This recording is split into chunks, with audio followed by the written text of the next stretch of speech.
Sorry, I say, would you like to start with roll call? Yes. Okay, everybody unmute yourselves.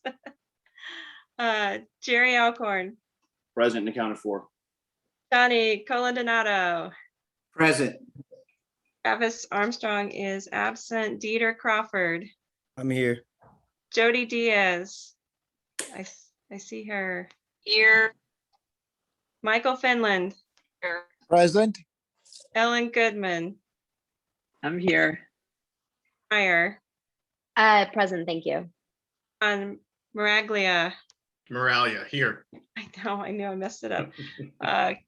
Christopher Spellman, I don't see him yet. So that completes the attendance. Awesome. Thank you very much.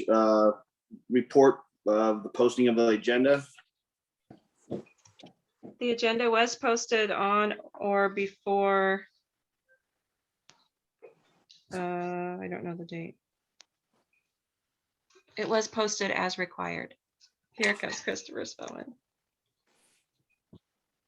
Awesome. Has everybody had a chance to look over last month's minutes? Any corrections, notations, or anything anybody would like to check? I would like to make a correction on the actual agenda itself. We wrote the minutes, the date of the minutes were September 26th, but they're September 27th. So Noted. Thank you very much. Any other corrections? Motion for approval. Motion from Michael. Thank you. Motion Michael. for Johnny. All right, first from Michael, second from Johnny. Thank you, gentlemen. Appreciate that. do you want to do roll call approval? Yes. Okay. Jerry Alcorn, Here, approved, yes. Johnny Coladonato, Yes, approved. Crawford, Yes, approved. Jody Diaz, Yes, approved. Michael Finland, Approved. Ellen Goodman, Approved. Z. Meyer, Yes, approved. John say it for me. Moralia approved. Talia, gosh, Christopher Spellman. Christopher, do you approve the minutes? Yes, pardon me. I didn't know if I was on mute or unmute. Okay. There you go, Jerry. Awesome, thank you. Correspondence. We had some emails come in, and Janet is gathering that. She forwarded them all to you, and she will put them in the next month's packet for all to see. Do you I can need give me to us- go? I Go can give ahead. a synopsis of it. So one email, everybody, was from Demuth Park, saying how pleased they are with the employees at the Demuth Park Community Center. They did such a great job. The staff goes above and beyond, is super welcoming, and just a kudos to the staff at the Demuth Community Park. That's great. Secondly is, sorry, we got quite a few of them. We had some people reaching out from the Ruth Hardy tennis courts. They're pleased with the brand new shade. They're pleased with the brand new backdrop. They're pleased with the brand new courts, but they still want new lights.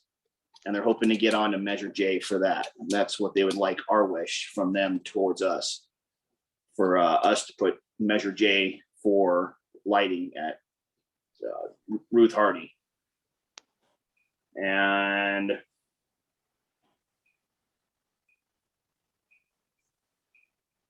There was a concern about parking at the swim center. that's what I was just gonna pick up right now. So at the swim center, we're having a couple different issues. We're gonna talk to maintenance about this, or actually streets maintenance, to get the parking spots repainted and more defined on the ground. And what we're having is an issue with the contractors are, they're parking right outside the recreation area of the high school right there, and it's right inside the swim center, and all the contractors are taking up the spots. They get there super early when they're doing concrete or whatever, whatnot. And they're just taking up a lot of our public use spaces. So I don't know if we can get signs made or something made for, construction parking across the street in the parking lot, but it's a concern we need to try to get addressed. I just saw that today, so I just sent an email to the high school principal and asked him to reach out to the contractor to just ask them to kindly park in the larger parking lot.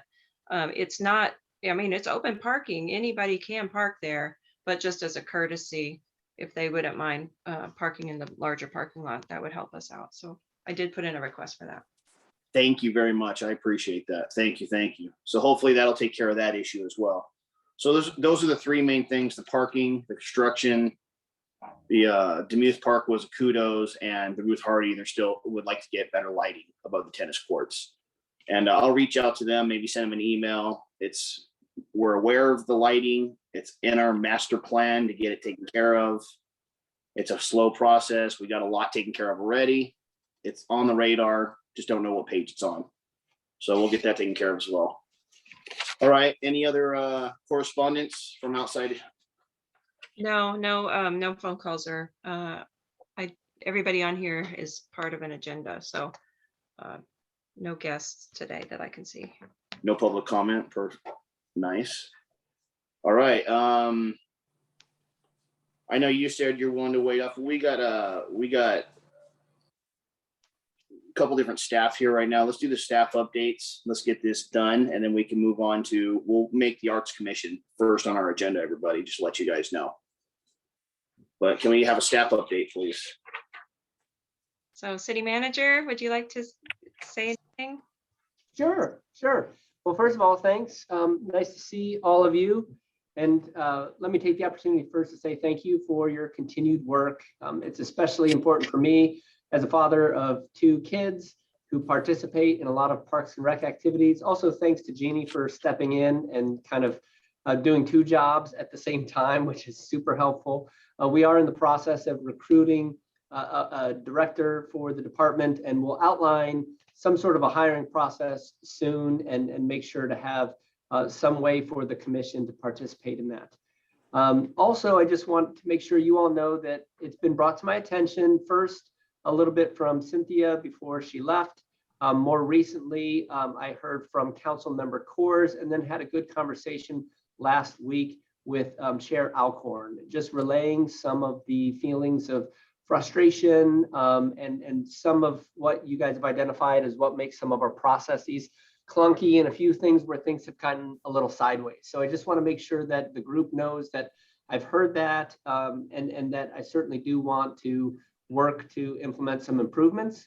One thing I would say is that overall, throughout my career in local government doing democracy, there is, we take a pie, the decision-making pie, and slice it up as, into these little itsy bitsy pieces.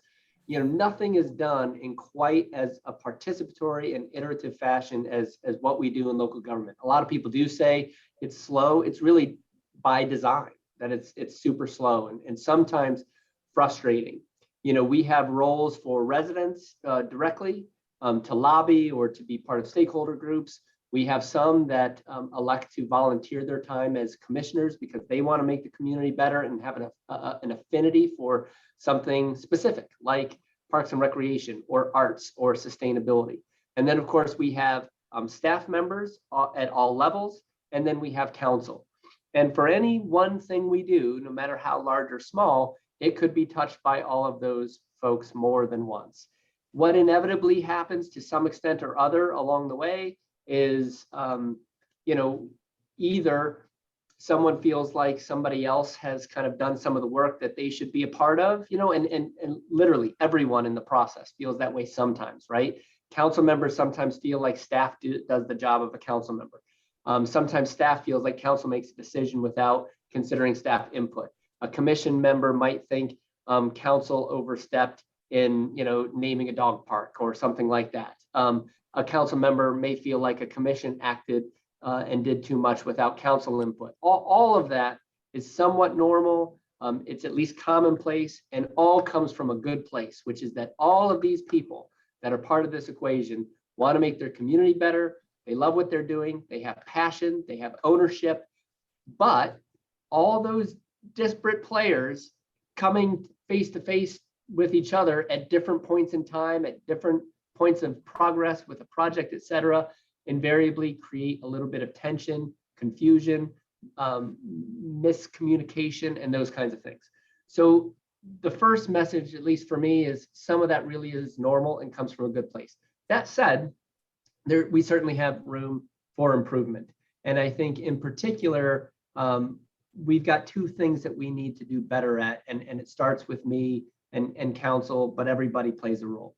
The first is getting a little more clear on what it is we want to get done, setting strategic priorities.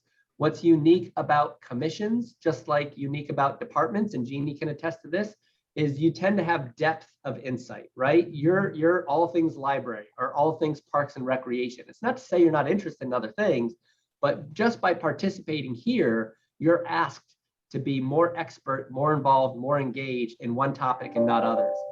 By the time something gets to, say, me or council, it's almost always the exact opposite. We have breadth instead of depth. So now I'm often trying to determine between the needs of various departments which one to address, or council is deciding between the options of policies spanning homelessness or jobs and economic development or sustainability or parks or arts, which ones to address.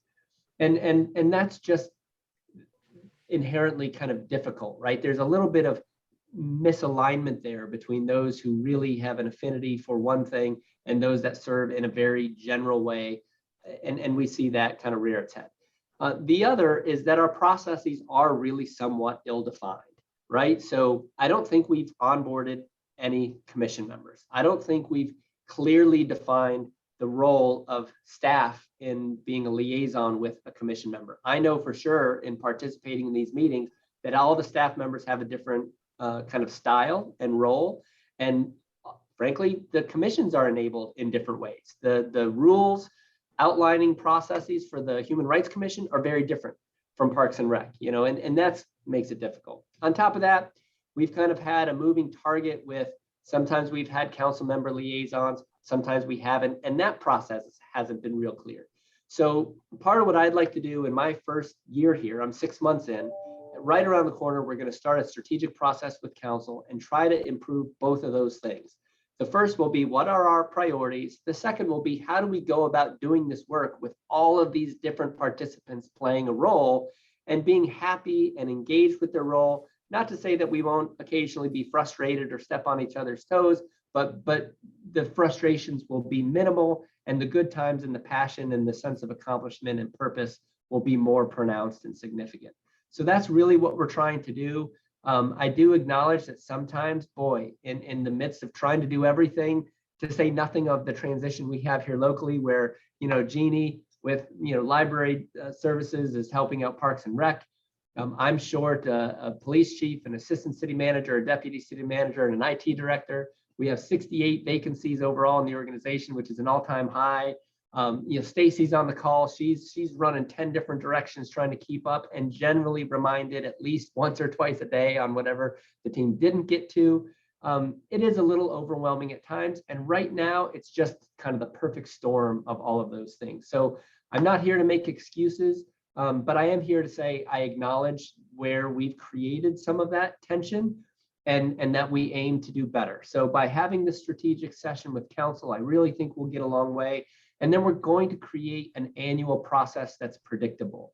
You know, really clarifying roles and responsibilities first in kind of an enabling package for each commission and onboarding commission members.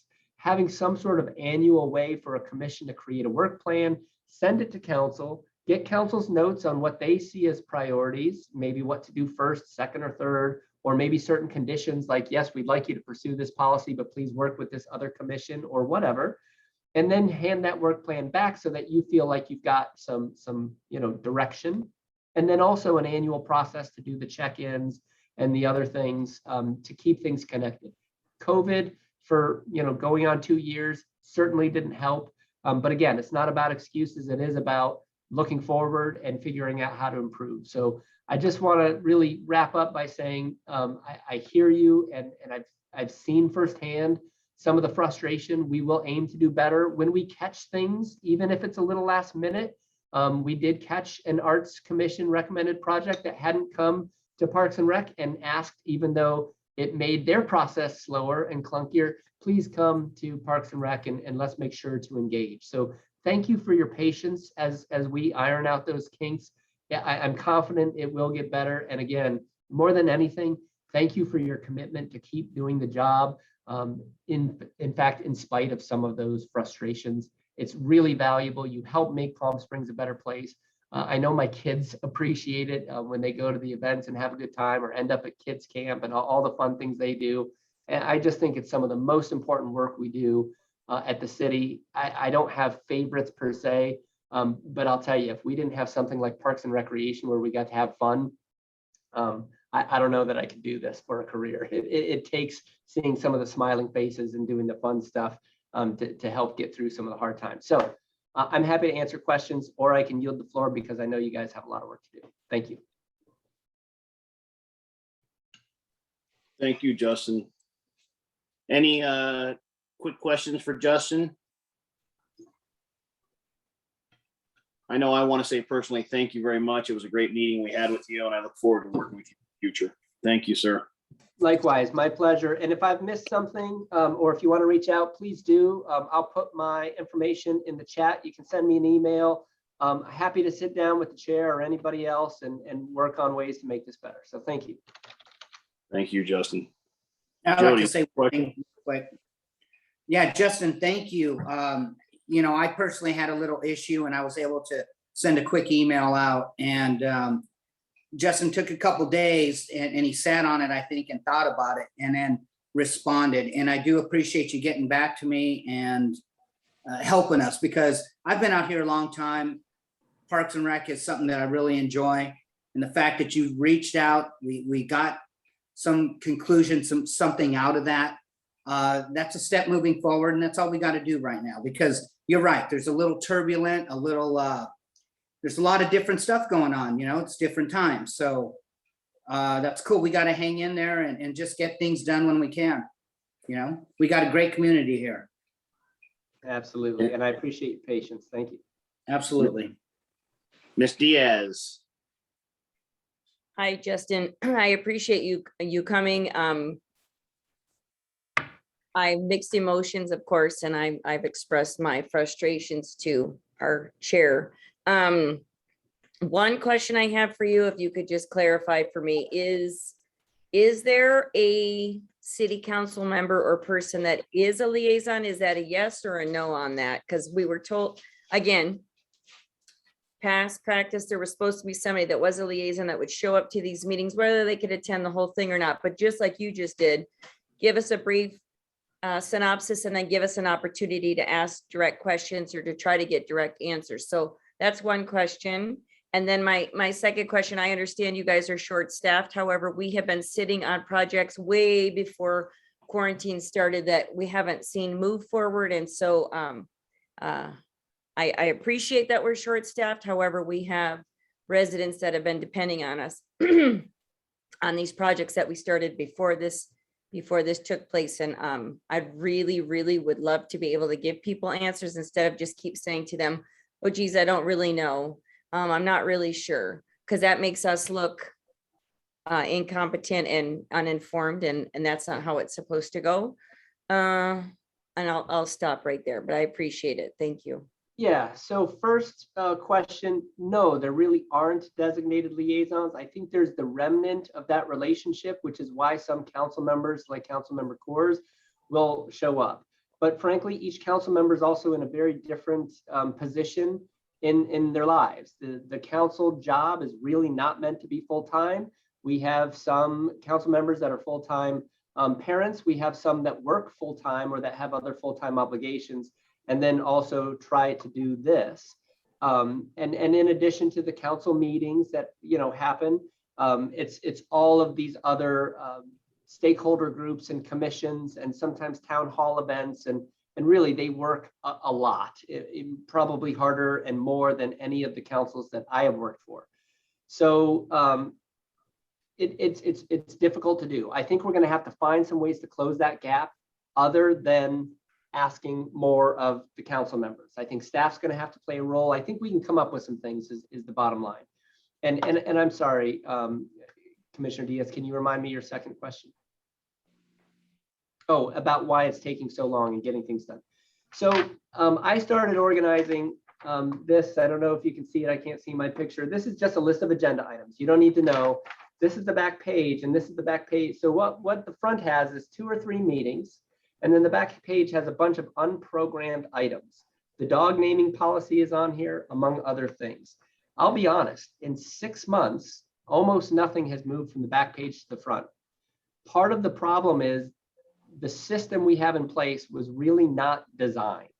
It was kind of built based on something other than replicating a system that is designed to work. Council is the only throughput. Certain things can be delegated to staff and commissions, but really the things that need to be adopted by council, they're the only throughput.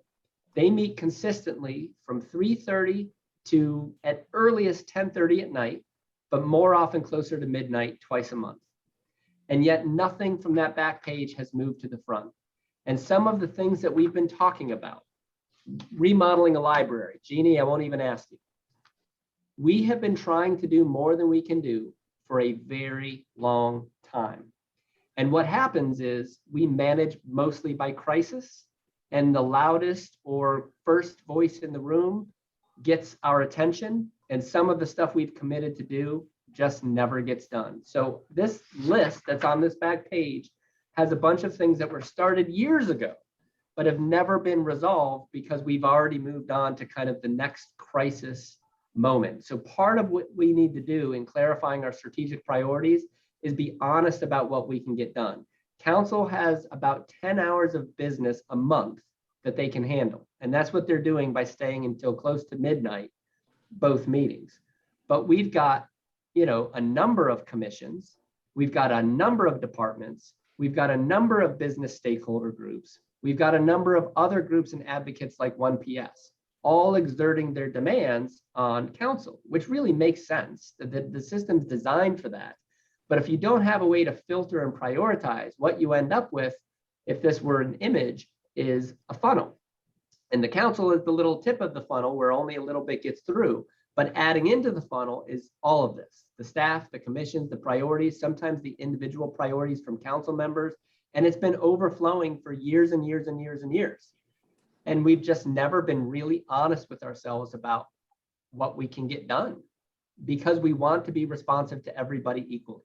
Unfortunately, sometimes what happens in that is you kind of neglect everyone equally because a lot of things just never get done. So what I recommend, and I may be unpopular for it, I don't know, is that we really need to get more clear on what is the most important and more clear, unfortunately, about the things that we don't have the time to get to and make sure we're successful with our agenda. I went back at the strategic plan in 2017, and there's things like improve homelessness. Are we better or worse today?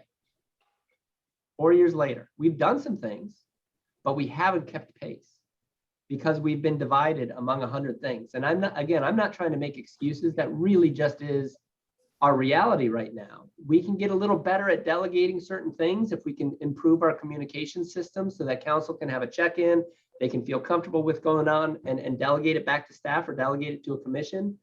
But at the end of the day, the projects, I mean, we've got huge lists and a few engineers, it has been hard. So all I know for sure is we can't keep doing the same things and expecting different results. So I'm suggesting we get a little more focused and strategic. And that includes admitting some of the things we can't do, at least not right now.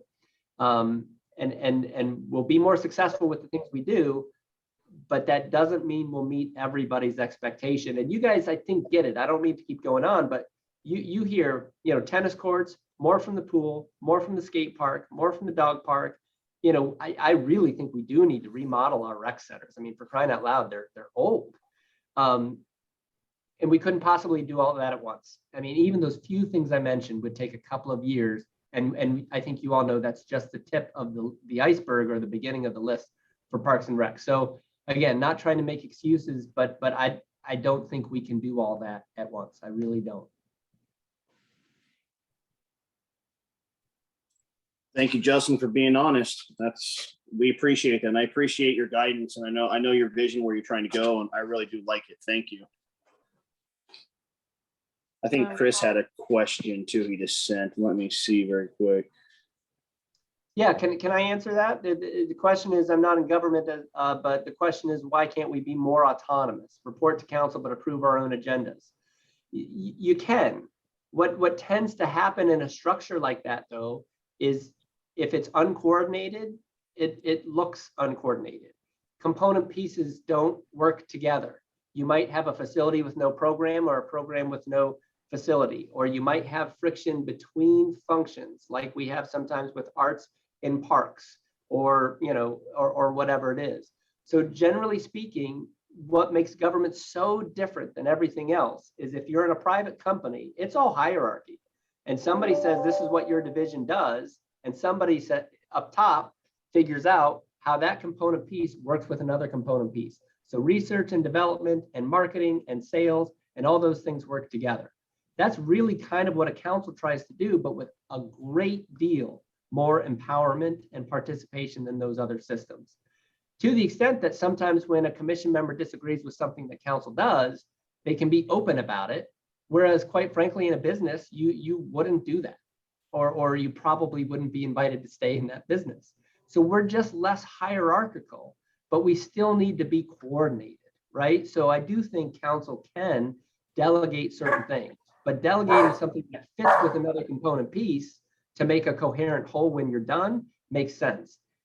If you can think about autonomy to staff and 5 or 6 commissions and maybe 5 or 6 other subcommittees acting independently, nothing would really work to make something coherent in the end, I don't think. So it takes some coordination and delegating intentionally, which is a little different than autonomy.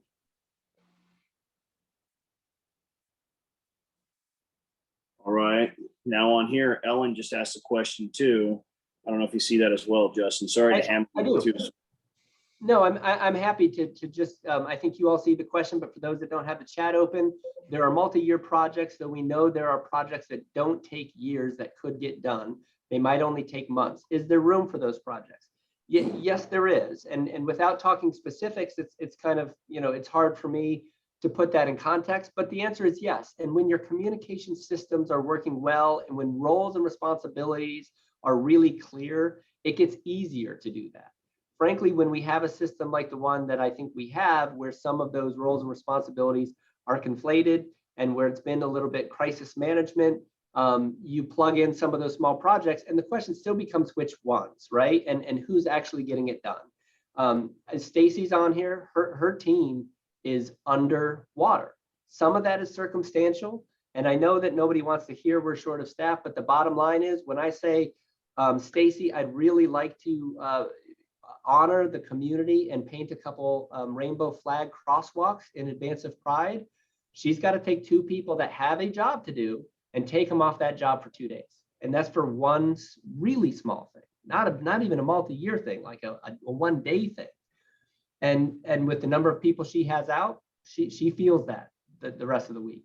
Some of that is kind of COVID context. We just unfroze the last of our positions September 30th. It has not been 1 month since we unfroze 24 positions, and it was just a couple months before that we brought back our laid off positions from the pandemic. So really, we've gotten back to normal, sort of, other than some masks and some other things over the last few months. But the lingering effects for us is we're still not back to the staffing levels that we had before then, let alone some of the transitions I spoke about. So yes, there are room for projects, but we still, nobody in the organization right now is done at the end of the day saying, boy, I've got a couple hours left of my shift with nothing to do, like nobody. So anything we do, no matter how small, what I'm doing right now and talking to you means something else that I'm not doing. Last week I did this and I had 3 commission meetings on the same day. So I had to not go to the Arts Commission. I went to the beginning of the airport and then I jumped over to Measure J to have a very similar conversation because they're frustrated about some of the same things.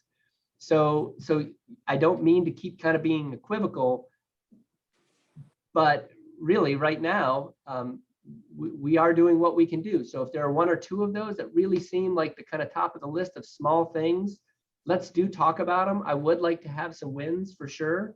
But just know that even those small things, generally someone's got to find room on the plate to do it. Thank you, Justin. John, I see your hand up. I just wanted to piggyback a little bit on what Ellen was asking. Is there a way that, because we have a pretty engaged community, as I'm sure you've seen in the 6 months you've been here, is there a way that we could vet some private contractors to do some of this work so that we do take some of the load off of Stacy's department or somebody else's? Absolutely. In fact, very recently, that's kind of what we had to do. So noting some of the expanded secondary impacts from our certain portions of our unhoused population, and that we couldn't really do anything and that we were shorthanded in PD, we expanded a third-party security contract. Now that is particularly easy. I shouldn't say easy, but it takes a limited amount of coordination.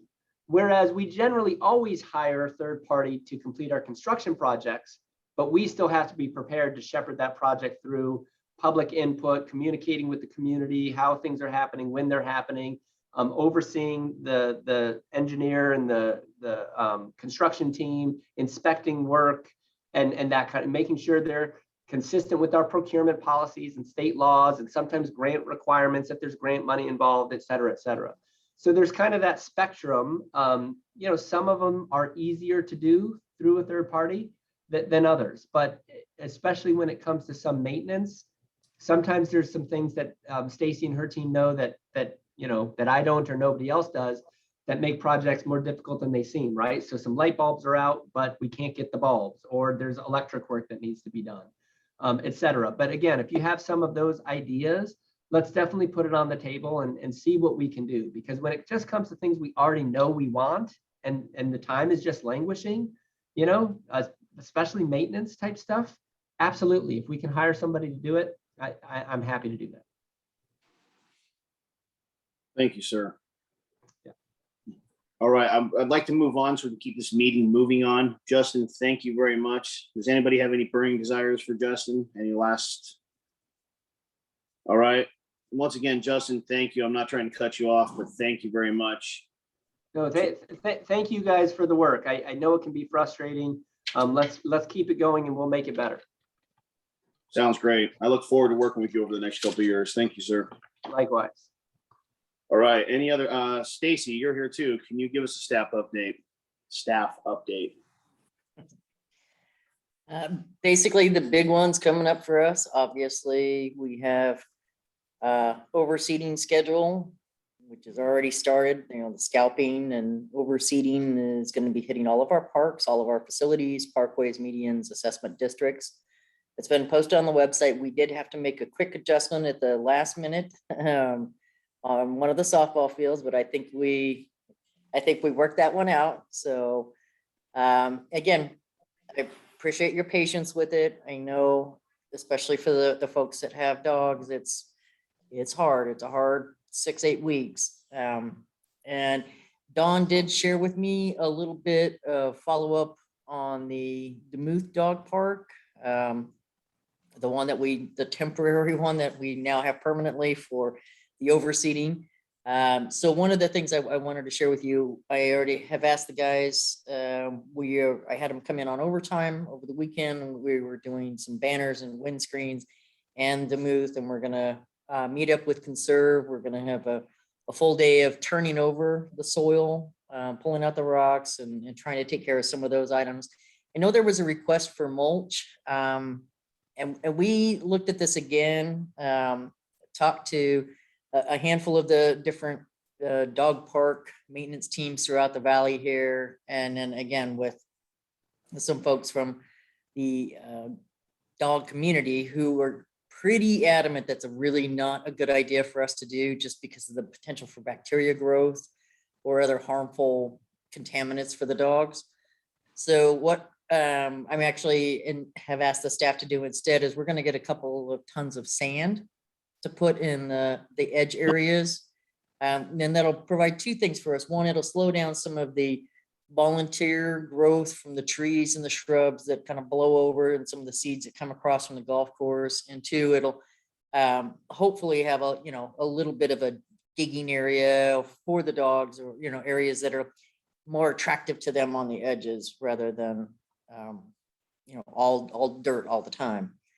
And again, we are still working on the grant, so hopefully Jeannie and I are going to meet up here in the next few weeks and figure out what we need to do to get that project back on track. And I know a handful of us, Ellen, and there's been a handful of us that have been working on that one for a few years, so I'd really like to see that get moving. Otherwise, I'd follow up to with Measure J, the projects that we have completed. We did complete the landscape renovation there in front of Leisure and Pavilion. We did have the kickoff meeting last week for the air conditioning units there in the Duluth Community Center. So that's going to move forward here pretty fast. Obviously, we completed the gym floors up at Desert Highland. So there are a few, and obviously the big one, Sunrise restrooms, even though we're fighting a little bit with the contractor and the plumbers, we are making progress. We are getting through our list. And I think otherwise the downtown park, everybody has seen, I hope. That's now our newest baby to maintain, and it's a handful already, but we're trucking along. And I did want to announce a very exciting thing. We now have Alex Gonzalez started with us last week. So we have 3 park maintenance workers now. So that's very, very exciting. And we are looking to have one of our mechanics return potentially in February. So that we still have another vacancy beyond that, but that'll put us back up to our pre-COVID level. So we're hoping by February to have 5 guys again. So. Any questions? Yes, Ellen. Stacy, thank you. And I think people will be very, very happy to hear about sand. And yes, temporary now permanent. It's been a long time coming. Actually, mulch was taken off the table due to your response and the research you did with mulch. But 2 products did pop up, and we've done some research on it. And if I could get the size of the park, I would call the companies. It's polished pine chips and then engineered wood fiber. And that seems to be a way people are going. The engineered wood fiber is almost like sand. And maybe, we'll take the sand, especially since the park's going to close, the City Hall Park, and we're inundated with everyone from the Eastern Valley. So we'll take the sand, but those are 2 other items that I think could be very nice. We'll use it temporary because it's going to take a long time for that grant. It's so buried in government, and we might have to resubmit it. And so just let us know if you want a little bit of assistance, because it's a very active volunteer group and people would be very happy to make phone calls on your behalf and get information to you. And I think that would be, I would definitely appreciate that. The other piece of feedback that I did get from, I think guys in Palm Desert was the wind is a factor for us. Any lightweight material automatically, and we know what sand does to our roads, but wind is one of the factors we need to take into consideration, and the fact that we don't have irrigation there at this time. So we could take over the water trucks, but with the drought, and it's something that I would really like to spend a little more time researching to make sure, even as you said, temporary means, 12, 18 months down the road, I want to make sure that the efforts that we're putting forth are the right ones. Right. I think the first step is really sifting through all those rocks so that it's underground, it's safer. But the polished pine fiber, the wood, it's not a soft material like sand that will blow. Neither is the engineered wood fibers, so they won't blow the same way sand will. But let us know, because there's a whole crew that is here to support you. Yeah, and honestly, I would actually kind of put that back on you. If you guys have already done your due diligence and you have a recommendation, I would take that and run.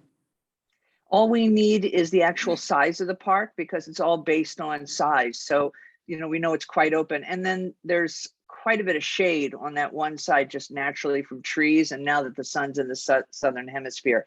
So if you could just get us the size, we'll start getting those prices for you and handing those over. Thanks. Appreciate it. Awesome. Thank you, Stacy. Thank you, Ellen. Anybody else for have something for Stacy? I know I have something to mention. Residents mentioned about for the park staff, maintenance staff, the restrooms at Ruth Hardy, a couple things, mainly Ruth Hardy Park. The restrooms are just dingy, not maintained very well. I guess they cut some trees and they left some stuff on the ground. I haven't seen anything. I'm there almost daily. I haven't seen anything, but there's some debris on the ground from tree cutting. And also when they did the shade, awesome job.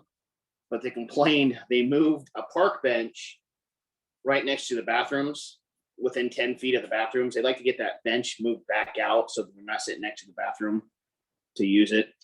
And yeah, I heard some of this. I went actually over the weekend to look. I'm not sure where the not clean, dingy, but just so you're all aware, we clean the park restrooms currently at the end of the evening. So that's when they're cleaned and stocked and they're locked. So at 10 o'clock, we have a crew that go and clean. Throughout the day, I'd love to say in theory, we do spot checks. And not staff. we can to a certain extent, but obviously we don't have staff for parks here 7 days a week right now. When we get fully staffed, that would be one of the goals, is to spot check and check on any areas and issues. So we depend on the work order system or the feedback from the community to know if there's an issue or a problem. Otherwise, we wouldn't know until 10 o'clock at night when I hear from the janitors that something's clogged or something's not working. And as for the tree debris, I actually did meet with one of our landscape crews because we still had some debris down from the windstorm a few weeks ago. And we had a meeting about that, about how, because some of them were broken, some of them needed the arborist to come out, which is a different group. So we did have some of that, and I did see some of the debris that had been piled up, and honestly, I think it was just forgotten. So that's been addressed as well. Okay, And I'll get send that them an, bench moved back. thank you, Steve. I'll send them an email, tell them it's getting taken care of. I just appreciate it. Thank you. It was a concern, so I just wanted to bring it up. Anything else for Chair, I'm sorry, just two more things. Stacy, can you just clarify, does the City Hall dog park actually get locked at night? I didn't know what that policy was. No, it does not. We don't advertise it, but no, we don't.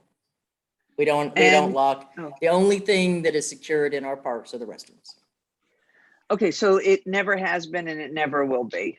Okay. I can't speak to pre 6 years ago. Okay. But since I've been here, no, we have not. I know there was discussion about it. We do obviously chain it up and lock it up during overseating. We'll put the chain in the padlock, and during from Monday, Wednesday, Friday from noon to 3, we will put the chain in the padlock as well. Right. Okay. I mean, I'm sure you know there's a increase of residents sleeping in the dog park, and all of our dog parks actually. Yeah, and then also I just happened to see on Nextdoor somebody posted syringes and the empty packets of syringes in the park as well. And so I don't know how that gets processed. And Justin, maybe that's something to think about. But you know, is it even possible to have an ordinance where that dog park where the dog parks get locked at night? If I might, I apologize. One, I want to say that yes, we can consider something like that with the logistics of this, but I also forgot to mention one other thing in my updates, which is because of some of the significant health and safety concerns we've had at Barristo Park over the last number of months, I am issuing an administrative directive to close that park for about 6 weeks. That will enable us to do all of the overseeding, but while we're doing that, we're going to install security cameras. We're going to have a deep clean. We're going to have an inspection for things like syringes, and work on a security plan so we can reopen that hopefully with in a better way to deal with some of the impacts we've seen. So I want to mention that. Dieter, hands up, sir. Yeah, my question for Stacy was about the timetables for the restrooms at Demuth and Desert Highland. You know, I would have to follow back around. I know the idea was we had the footprint from Sunrise and then we were gonna move on down the list. So let me double check with engineering on that. I know we did have a walk. I met with a couple of folks doing a site walk up at Desert Highland for where we're gonna have the electrical and the plumbing and the water. So I think those two are moving along pretty quick. And I will get an update and make sure to get that back to this group.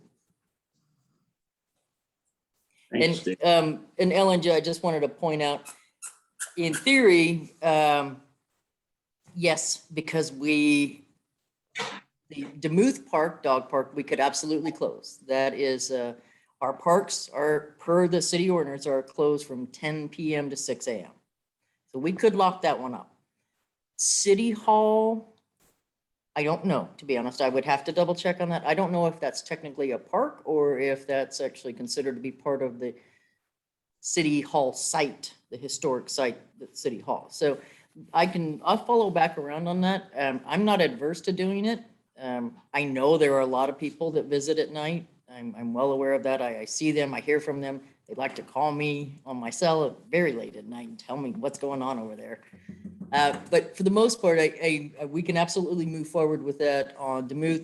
I would probably recommend maybe waiting until after the first of the year with the overseeding, because that would be a big change for folks. And I think it's going to be very popular very soon. But I'll look into, well, in the next few weeks, what we can and can't do there at City Hall and figure out if that's something we can do moving forward. And if, as a group, you would like to do that. Awesome. Thank you, Stacy. Any other questions or comments for Stacy? All right, is there any other staff in the room that I have not seen? Is Dawn here? I have Don's update too. So I can give his and mine if you want, or you want me Please, to? please. Okay, let me share my screen real quick.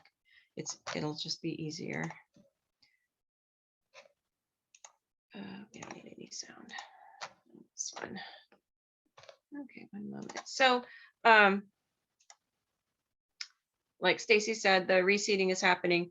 The city clerk made us aware of some new legislation regarding boards and commissions and council and whatnot. So beginning November 1st, we have to change the way that we handle public comment. We need to give our community an opportunity to initiate comment through the end of the public comment period. So we're doing it now. So if someone were to call my phone number during public comment, I would be able to let them join in on the meeting. If we have a disruption in the Zoom, we cannot take action and continue with our business if there's a disruption for us to broadcast via Zoom, which I think that's obvious if it doesn't work. And then the city council has not provided any direction to us yet regarding when in-person meetings are going to happen. Now, Don gave us an update via email. He's going to try to come every other month. So the Pavilion sound system, the project was put out to bid, but they only received one. Well, they only received one bid, and they're negotiating the terms of contract. The playground resurfacing is under construction. The contractor has installed the DG at Desert Highland and Demuth, and surface tiles are being delivered to the job site on Wednesday. The ball field lighting design, the consultant is working on lighting levels and electrical conduit layouts and connections. And then here you go, Dieter, here's your answer. The Demuth Park and Desert Highland Park restrooms, the city met with the contractor and they're waiting on materials. And then the Demuth Community Center HVAC is out to bid and the bids will be opened on November 4th. So that is his report. This weekend, we had our floating pumpkin patch. I'm assuming it went very well and was a great time. I love these graphics. Our graphics are just amazing on these flyers. Friday night at James O. Jesse Desert Highland Unity Center, we are having our haunted Halloween drive-through from 4 to 6:30. It is free. We did this last weekend, had our Demuth Community Center cars, candy community cars event, and I saw pictures. It looked really cute. So thank you to my staff, and we did get a compliment. On November 1st, we've got our Dia de los Muertos event happening from, I think it says 3 to 8. I still think it starts at 5. We are starting a new program for this one's for ages 6 through 18. It's an archery program. I want to do this program. I think it would be so much fun. So we've got a class that is available. We are looking forward to our Veterans Day Parade, and that's on November 11th at 3:30. And then there will be a concert and fireworks. We're doing indoor pickleball coming up. That's at Demuth and James O. Jesse. Again, just go to our website and take a look at our events that we're doing. This one is James O. Jesse. They have their homework at the park after school program. Wonderful. I'm just jumping ahead because we're going fast. We have a mature adult program that meets on Wednesdays, and this one's at James O. Jesse too, but they don't specify, but they go all over. They go all over the place and do activities. And then our youth encouragement program at James O. Jesse meets on Thursdays, open to students in 5th grade through high school. And then our, you can't see, I don't know if you can see it or not, my controls are at the top, but it's the drill team and drum squad. I love them so much. They're so cute. And then we've got knitting and sewing. We've got our Come Ride With Us bike club. We've got dancing. There's something for everybody. Okay, that's our next discussion item. So that is my report.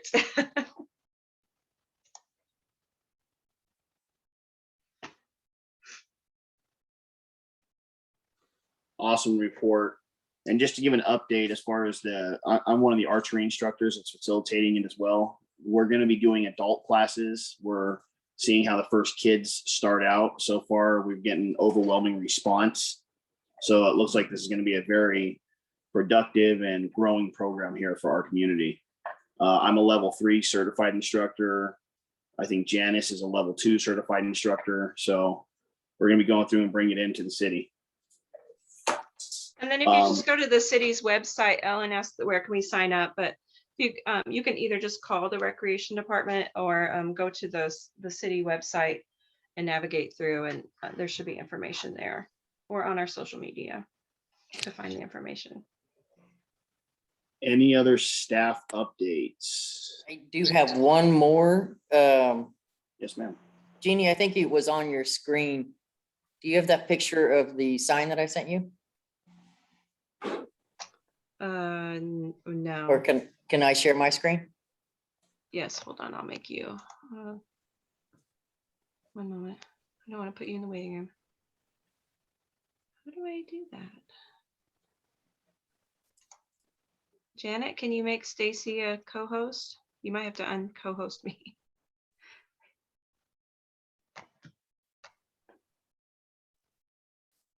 There she goes. Now you should be able to. Okay.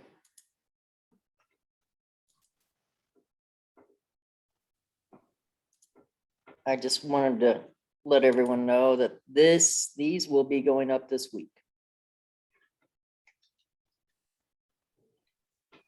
Excellent. Awesome. Very nice, Stacy. Very nice. Cool. It's always nice to slide into home and get that extra little help, you know? Yeah, right?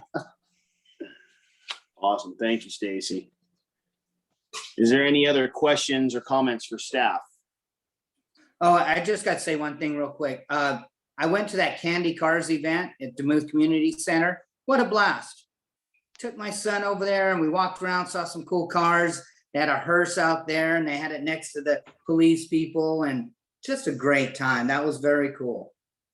Actually, a lot of fun. Yeah, our Team- Parks and This Rec is a staff- great team, great team. Sorry, Jerry, I interrupted you. Go ahead. You go ahead and rave about the staff. Sorry, it's my wife's getting ready to walk in the house and my dogs are going crazy. At this time, I think we're gonna start, if there's no other questions or comments for staff, we're gonna start on our decision aspect, and we have the Arts Commission that's in presenting to us about a new arts piece of trying to bring to the park. So at this time, I'd like to turn it over to the Arts Commission. So can I just introduce who's here? We've got Tracy Merrigan, she's the chair of the Arts Commission, and we've got Gary Armstrong also with the Arts Commission. And please go ahead, Tracy. Thank you, Jeannie. And I apologize for my coughing. I have bronchitis. So hopefully, I've been trying to have my coughing fit during your staff reports. So we have a new commission, and you guys kind of have a new commission as well, a lot of new members. So I think I came, I've been to a couple of commission meetings, one a couple of years ago, and one kind of when I started, I think, on the commission to introduce a new member and introduce a project that they wanted to work on for the parks. So I wanted to, I listened to the meeting on your August meeting, and city staff had asked us to come and talk to you guys about the tot and the bike racks. So I listened to the meeting and I said, oh, sure, of course, I definitely will go and talk to you guys and try to establish a new relationship with the Parks and Recs Commission. I listened to the meeting in August, and I think that a lot of what's happened with both of our commissions over the past couple of years is just a lot of kind of miscommunication and misdirection, because I don't think that, you know, as the Parks Commission, we're really enthusiastic, and just like Justin was saying, I really appreciate his words earlier. You know, we just want to bring great public art to the city, and we're really excited to promote that. And I think a lot of times the commissions are somewhat siloed. So I think, and it sounds like it's happened with other commissions too. So, you know, we feel maybe, you know, city council doesn't really listen to us, and you know, we feel that we're kind of not in the loop of some public arts projects that we should be in the loop for, right? You know, we volunteer to be, you know, to give our expertise to the city council on these projects. And then I, you know, listening to your meeting in August, I think you guys feel the same way. But I think we all are, you know, we're all part of the same team. And I don't think any of us are trying to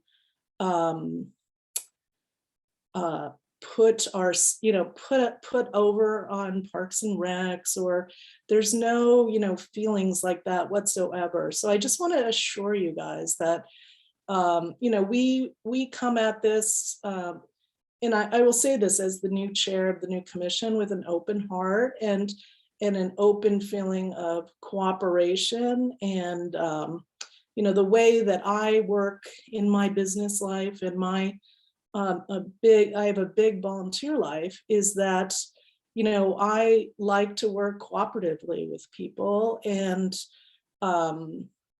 that's the best way to get a project done, right? So you have kind of a thought behind it of what people, you know, who do you need to reach out to in the community? Who is this going to affect? You know, how you get people on board to be promoters of your idea and to be positive of your project. So that's something I've talked to the new commission about, and we're almost a new commission. We have 4 new members, and that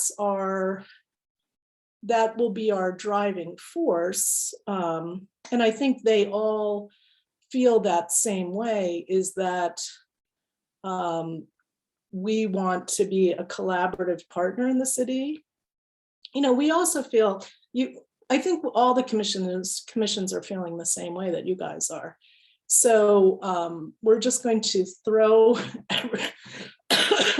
start afresh from this year and just look on it as all of us on the same team, working collaboratively and talking to each other about projects. Like, you know, if you guys have public arts projects, if we have public arts projects that we would like to do in parks, the idea is to have all of the stakeholders in a public arts project be involved from the very beginning. So there isn't going to be, you know, our commission is going to work collaboratively, and we reach out to you in that same vein, right? So we would like you guys to feel the same way, that we can come back and forth to one another with ideas. If you have ideas that you want to talk to us about, you know, ideas that are happening in the park, you know, Sunrise Park is a really big thing that now it's going to, you know, with all of the ideas behind, you know, redeveloping it and redesigning it. We have a number of public art pieces in the park that need to be addressed. And then other opportunities around town for public arts. So I've asked one of our new commissioners, Gary Armstrong, to be our public arts liaison to the Parks and Recs Commission. So I'm gonna let Gary introduce himself in a minute. But then if you guys want to think about if you want to send a liaison to us, that would be great, right? So there could be communication between meetings, you know, so if things get approved, you know, our projects normally go to council for approval.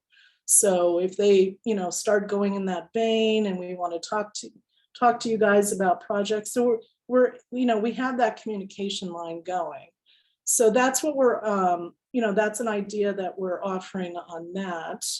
And then we came to talk to you a little bit about the tot. So I know Russell did come and discuss tot with you at,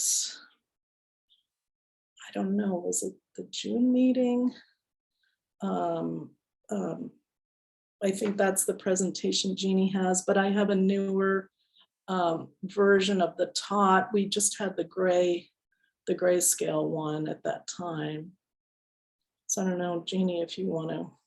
Yeah, let me share my screen.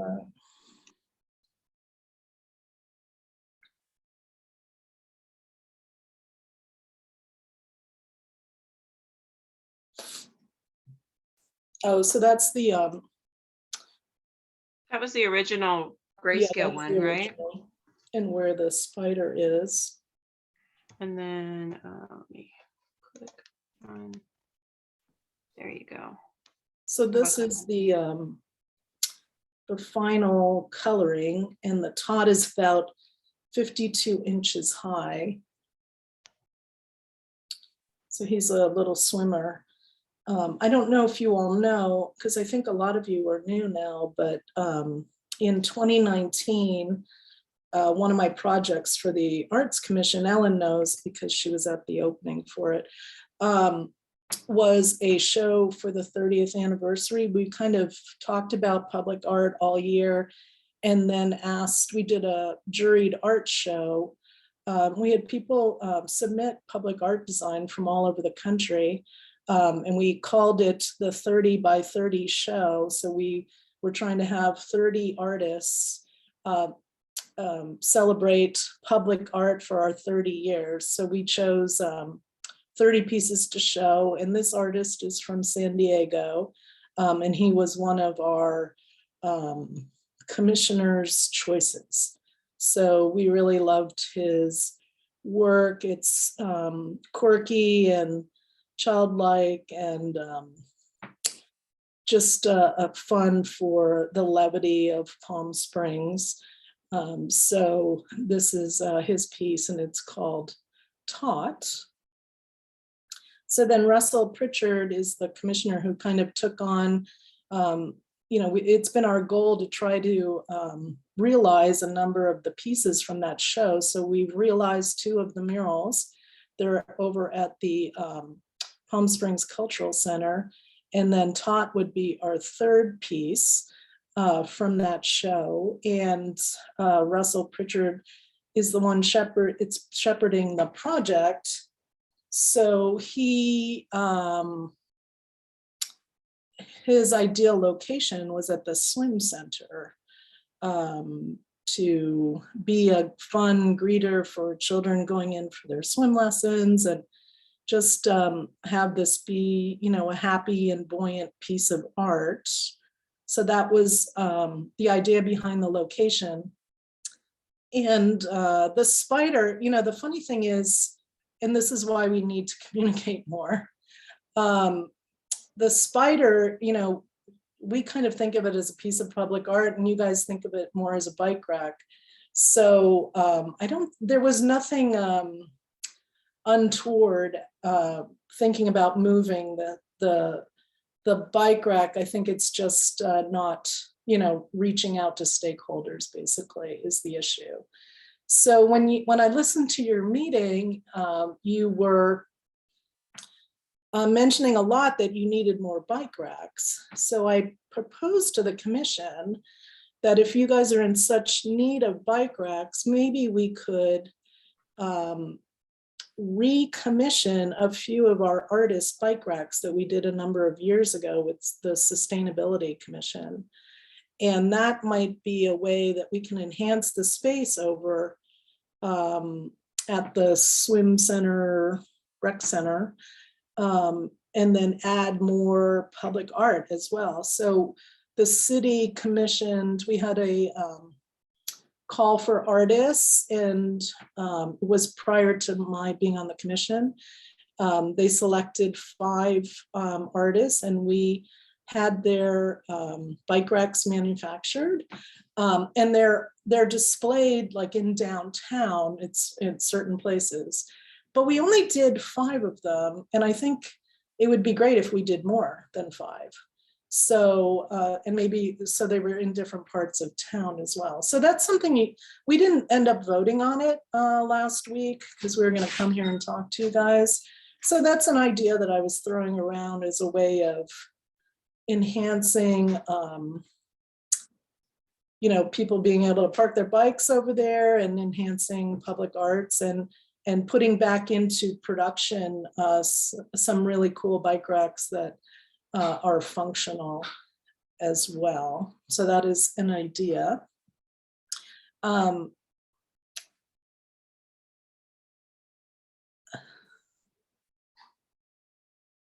So what else would you like us to talk about this? Do you want me to talk now, Tracy? Sure, let me introduce Gary to you. So this is Gary Armstrong, and he's one of our new commissioners, and he is going to be our liaison to Parks and Recs. And he's also been studying Tot and locations down over at the swim center. So as Tracy said, I'm a new commissioner. I've been on for about 4 months now. And unlike a lot of previous commissioners, I'm not an artist. My background is marketing and media. My most recent job, I was the chief marketing officer for Rolling Stone, Men's Journal, and Us Weekly for 10 years. So I come from the world of what Justin was referencing, of working cross-departmental and having to satisfy stakeholders in every department. And I was surprised when I joined the commission that there already wasn't a liaison with parks. Because if you look at where our work is, it'd probably be 50% in parks, let's say 30% in city property, and the balance on private property. I personally don't like doing a lot of public art on private property. I think it gets into ownership issues and in maintenance issues. So I'm pushing for more stuff in the parks.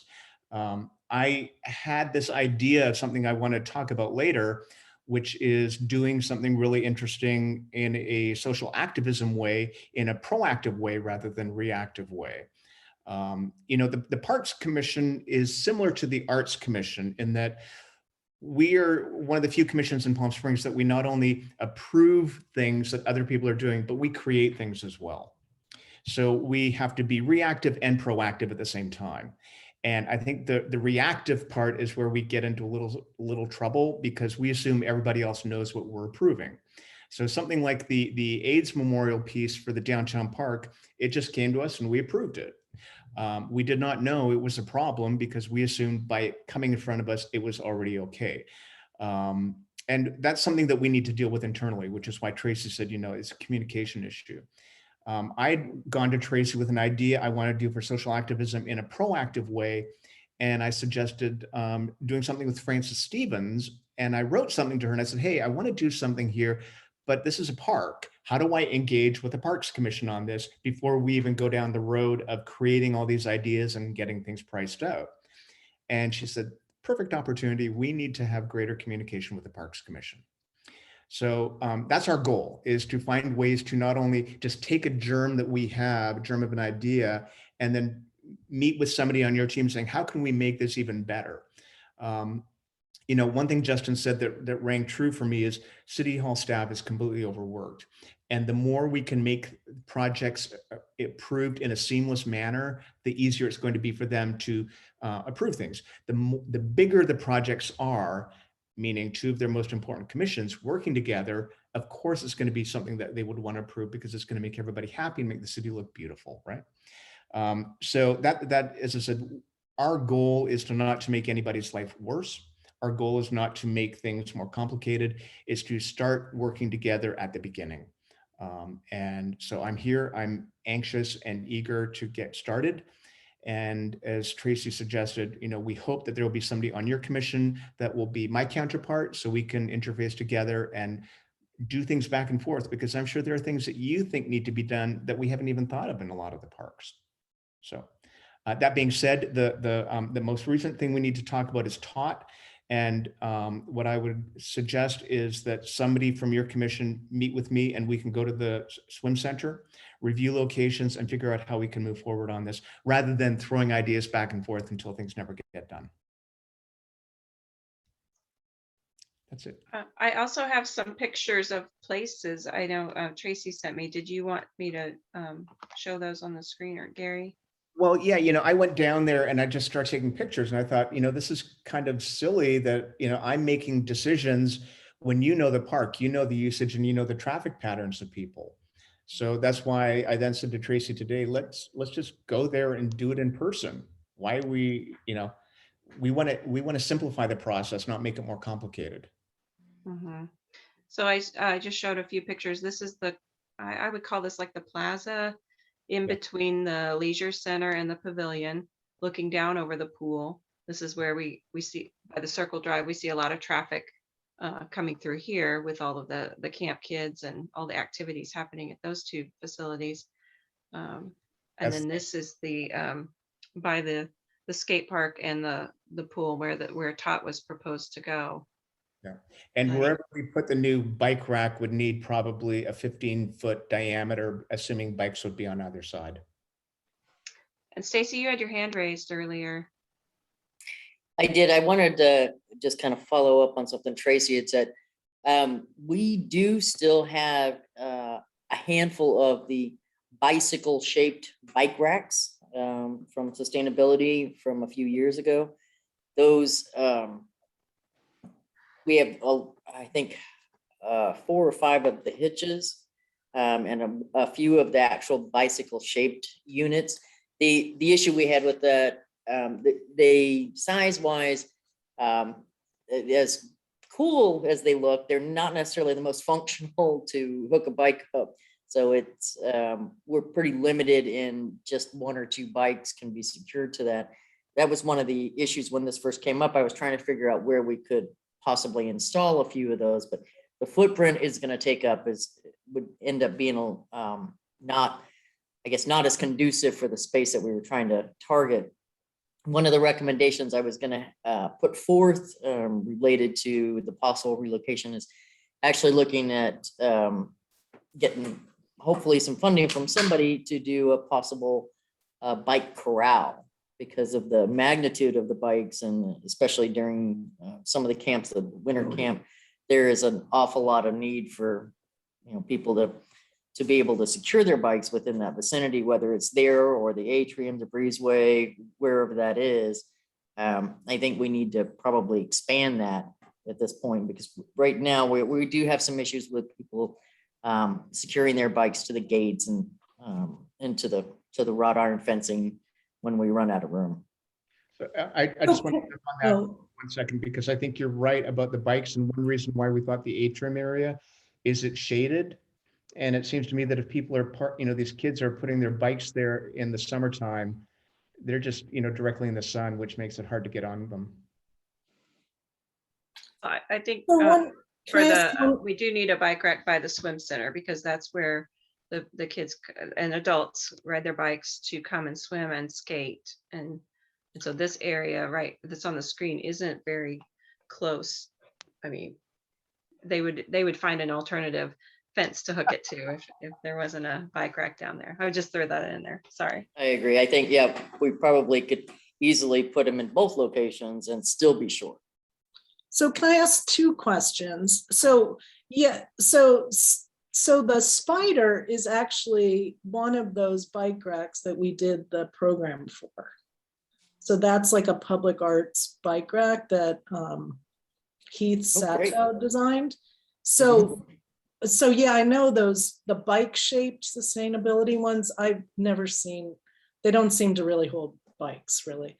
They're attractive, but so that's what I was talking about. Like there are 5 different ones, and some of them were designed by bike riders. So that's what I was thinking of. If you need so many more, if you have this need of bike racks and you need to have them have more than one bike, then maybe we could look at, ordering another Spider or ordering the Spiral. The Spiral, to me, it looks like it must hold at least 5 or 6 bikes. And I can send you guys the Desert Sun article about it. It has all of them in it.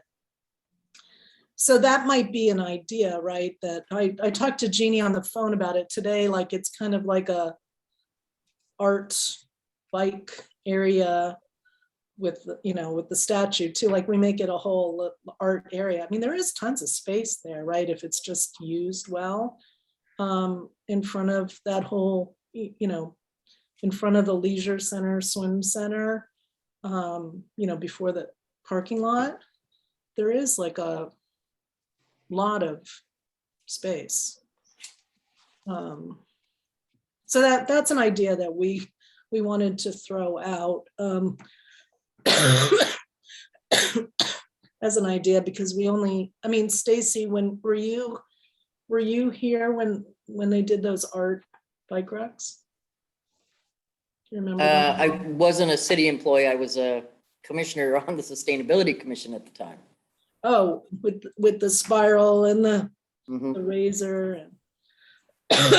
And do you remember by chance if we had made it, why we only did one of each? Like, could we do more? I don't remember what, I just remember kind of peripherally happening because it kind of lends to what you were saying with a little bit of miscommunication, I think, because our subcommittee was working on something through sustainability and apparently the Arts Commission was doing the same thing. So I believe we dropped off of ours at the time beyond the, the bike shaped racks. That was one of the last things that was done on our end. And I don't really know I don't know if it was because there was competition for the same funding. I really don't remember how it all transpired.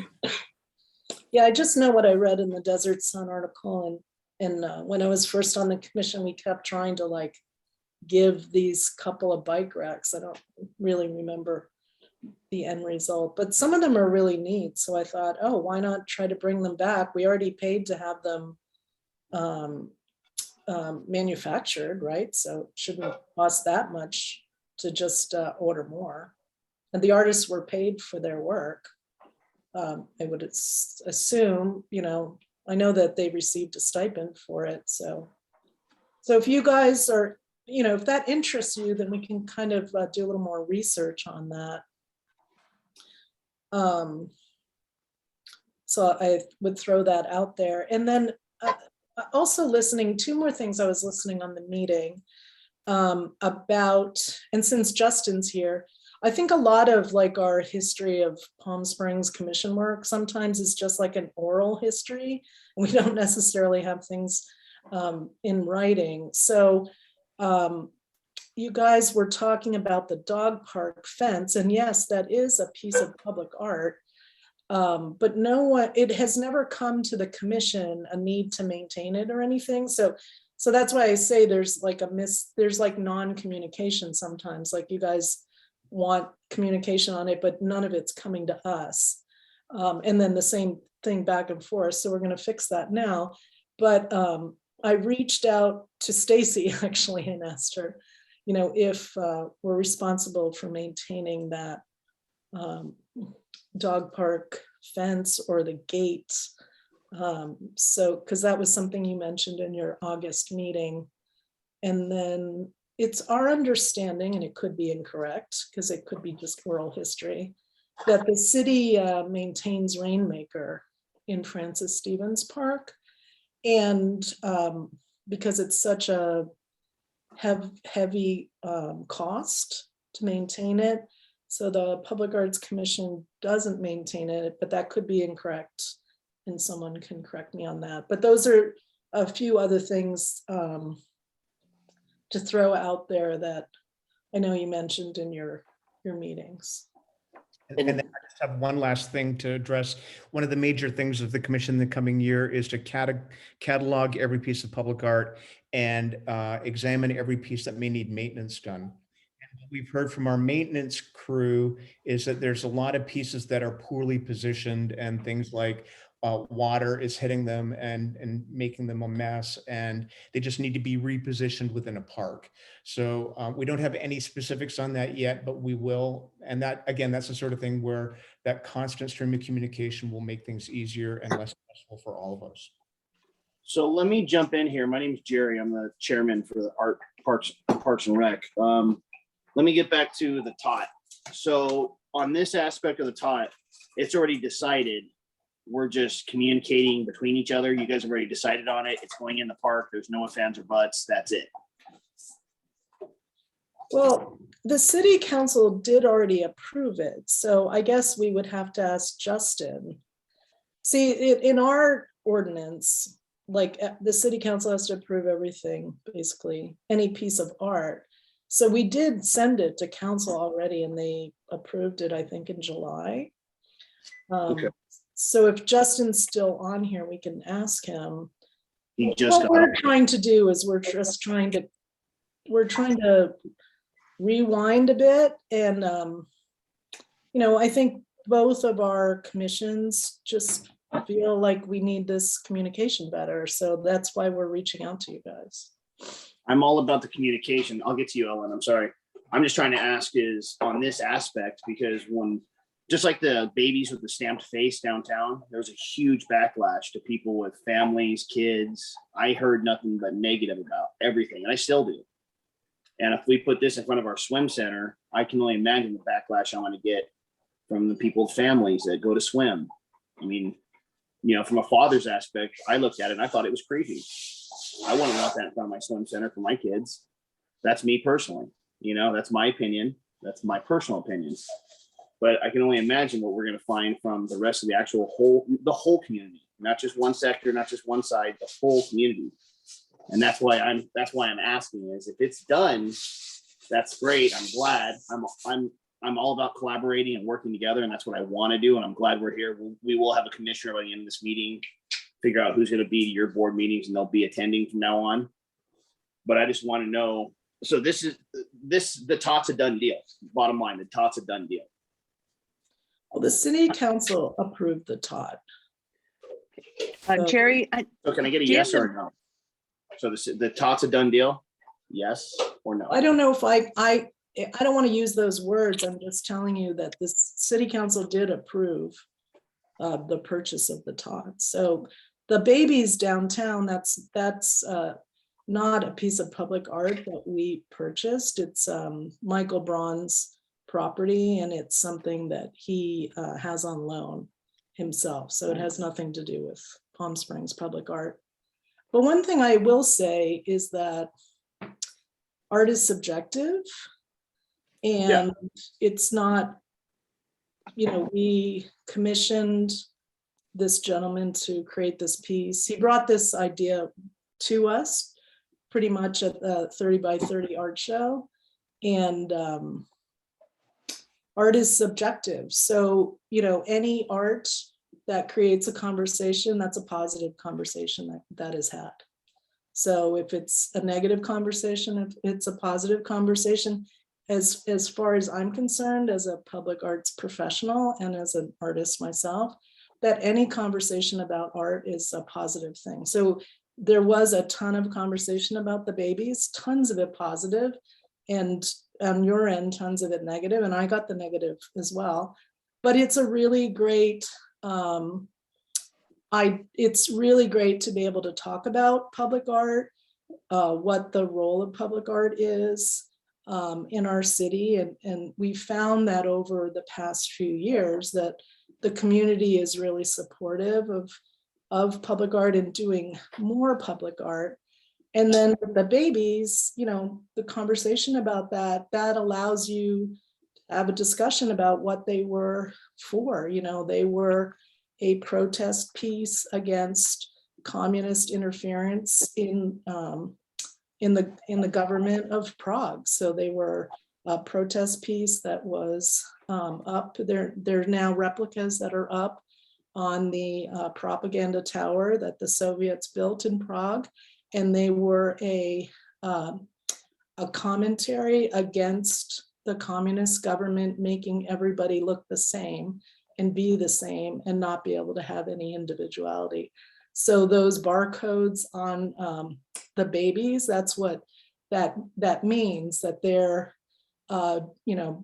people are being treated as babies without any mind, any personality. And that artist is a really famous worldwide artist, and Michael Braun was able to bring those, which was really exciting because they're fiberglass and they just kind of were not able to stand the wind shear anymore on the tower, so new ones have replaced it. So that's the story behind the babies. So there is signage over there, talks a little bit about it, but I've been really happy to be able to have that conversation about those pieces of public art, because they are public art in Prague. And any piece of public art, it's really good to just be able to have a conversation about art, because that's what makes us unique as people, right? We all view things differently and bring our own experience and values to it. Yeah. Jerry, let me add something that might help a little. Two things, and thank you very much, Tracy, for that explanation.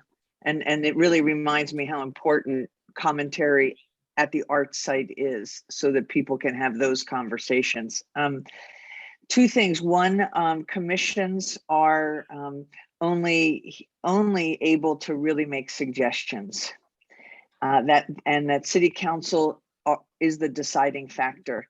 So regardless of what we might say, the city council will make their decisions, and they've obviously already made a decision on this. So my instinct tells me it really wouldn't matter what we say, since they've already voted on it. And many times we've made recommendations to the city, and the city voted in opposition of those suggestions that we've made. So that's one. And then I think at the last meeting, and we might want to, in the minutes, we had this discussion about moving the Spider, actually, so that place would be available for this swimmer. Now, we weren't given the option to vote or even to really discuss whether the swimmer belongs there or not. We were only given the option to whether to move the Spider, and we did vote to move the Spider. So, I mean, at this point, it might just be hindsight. And I mean, behind us, like, It's in the past, and I say that because the city council's already voted on it. And I think Tracy and Gary coming to us, maybe there'll be a new, path forward that will be engaged in discussions prior to things going to city council. Yeah, I agree. I hope so, honestly, 'cause I just want to work together. That's all I'm trying to do. The whole thing. Yeah, thanks, Ellen. I mean, Ellen and I have worked together in the past, and I was trying to provide, an additional ideas, right? So, if this, the spider moves, I listened to the meeting and I forget where you guys decided to move it. But then I thought, oh, maybe they need more bike racks over there, right? And I know Stacy said she had a few of the bike shaped ones, but maybe these other ones, take more bikes, right? So, because there's plenty of space over there. Yeah, we got space. We need to just find the racking. I actually own a bike shop in Palm Springs. That's what I do. So kind of my specialty. But I'll work. I mean, I'm working with whoever needs to work on it. We're just trying to get this first part figured out. John, yes, sir. I believe the frustration at the last meeting was that we were basically told that the tot statue was going where the spider currently existed. And so as members of the Parks and Recs Commission, our frustration was the spider serves a purpose for Parks and Recs. So the frustration there was that something that served a purpose was being moved without Parks and Recs being consulted. So it had nothing to do with if we liked the sculpture or didn't. That was really the frustration. So if what I'm hearing from Tracy and Gary now is that when you guys find out that the council has approved of a piece of art, that there'll be more collaboration with us as to where that art could be placed, because we're going to have the community input from, say, people who bring their kids to the swim center and might be freaked out by the tot. I mean, I love art, and actually Jody and I are the commissioners who are the art in the parks liaison. So that's where the frustration comes from. It has nothing to do with whether we like the art, don't like the art, any of that. And we did, Ellen, you're right, we did vote to move the spider based on Jerry's input, because I said, don't we have anybody here who's like a bike specialist? And Jerry yes, I know exactly where it should go.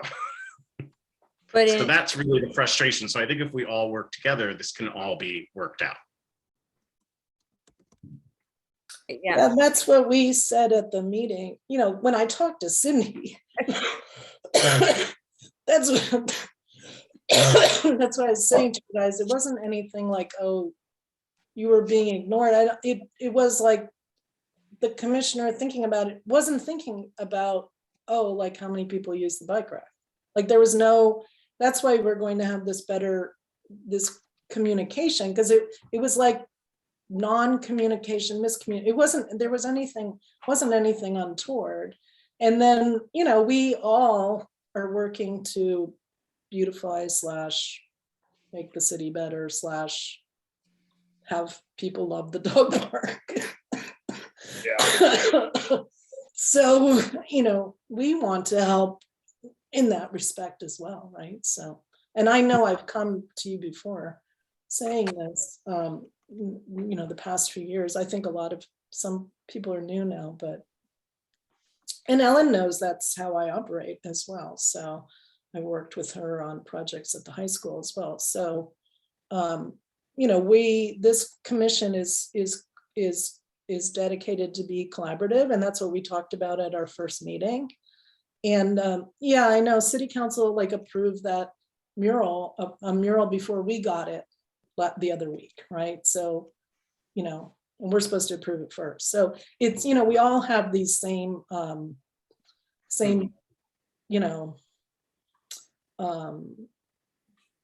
concerns, but we're just going to, on our part, we're just going to move forward in a very positive direction. So we're just inviting you guys on that journey with us. We're trying as well. Just remember, part of the commissions and part of the whole city process is having new people with new fresh ideas, not the same people in the same roles doing the same thing. Oh, So we're exactly. coming here, bringing the stuff up, bringing opinions of other city members to work together. So that's it. Yeah, yeah, exactly. Yeah, that's why we have a whole new commission as well, pretty much. Yeah, say I've lived here 30 years and multiple businesses here, so let's work together. I'm cool with it. All right, now with the Arts Commission, we've heard what's going on. I know last month we voted on moving the spider, which we all approved of, which was really where it needs to be moved. The sculpture is going to go in where the spider is at now. Is their location. I don't know if you guys got the handout that was emailed to everybody as far as size wise. It's going to be a granite base, the structural engineering, the actual price of the sculpture, what the sizes and dimensions are. That's going to go there. If everybody looks on their email, it was emailed to you. It'll be a nice size piece. Yeah, it's about, you had asked at the last meeting, it's about 52 inches. So, like I said, at It's this point, supposed to interact with the public, right? So it's supposed to make children want to interact with it. it'll So make the it's- children act. Oh, So, sorry. At this point, is there anything, I'm not trying to drag this meeting on. Do we need to, You guys have any questions for us? is there any questions, comments, or concerns on this stage? If I can jump in again, Jody and I have both shared our emails with Gary, so I'm assuming Gary will get in touch with us at some point. I already sent an email. And Those are your two commissioners right there, sir. this topic is a moot point, so let's move on. And Stacy said that Parks Maintenance takes care of the dog park fencing and Rainmaker, so. And just to clarify, we have reached out through Jennifer and Economic Development to try to reach out to the artist for the fencing there at the dog park, because we have had some issues and needed repairs. That artist is not responsive, hasn't been for a couple of years. The Rainmaker artist, we have been in touch with. Honestly, what has happened now, there's been some vandalism at the park to the irrigation system that flooded the entire pump room and all the electrical equipment again. Oh, wow. And we do paint it usually twice a year. It is an intense amount of maintenance, and I would be so happy to have the Art Commission jump in on that. Well, I'm amazed that it's painted twice a year. Yeah, it's funny, people love that fountain. They really just, whenever it goes off, people are like, what's wrong with the fountain? What's wrong with the fountain? And we've talked as the Arts Commission, just me too, living in Palm Springs for a long time, that area should be more, activated, and, all of that, that little theater in the round and everything isn't used that much except just for protests. But we're starting to work on our new maintenance contract for the year, and we can, when we have our maintenance group, we can have them look at that fence and see, give us an estimate or something like that. Like, is it welding, some stuff that you, Yeah, it's Palm Springs welding. We've had, well, the gates, I don't want to call it vandalism. A couple of citizens took it upon themselves to remove the actual handles and the mechanisms and the locks and rekeyed them and replaced them with their own hardware from Home Depot. Oh my God. That was one of the times when we were trying to lock it for maintenance, so that was unfortunate. We've also had a couple of the bars have been kicked in, a couple of different sections. We've brought in Palm Springs Welding and then used our own staff to re-weld as we go. But over time and with the irrigation, there's areas that are starting to rust. And so is it just the fence that's public art? I mean, Yes. the gate? No, the whole fence. Oh, the whole thing?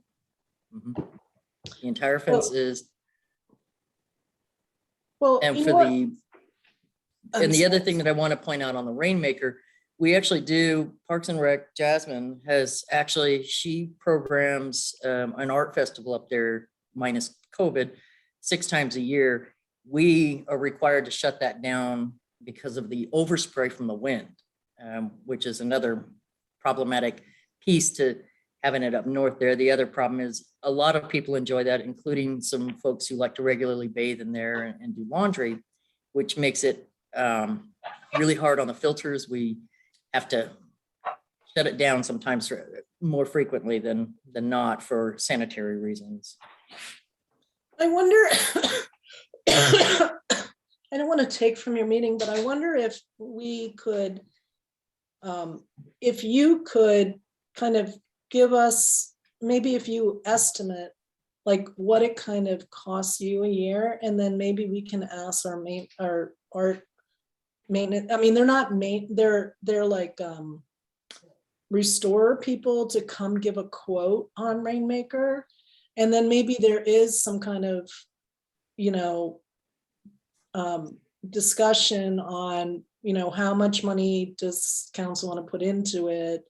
And, you know, because there are obviously are issues, right? There are issues the way it was built to begin with. And it, you know, because of the hard water, you know, you can see all of the calcification on it, and it gets, you know, anything painted has to be repainted all the time.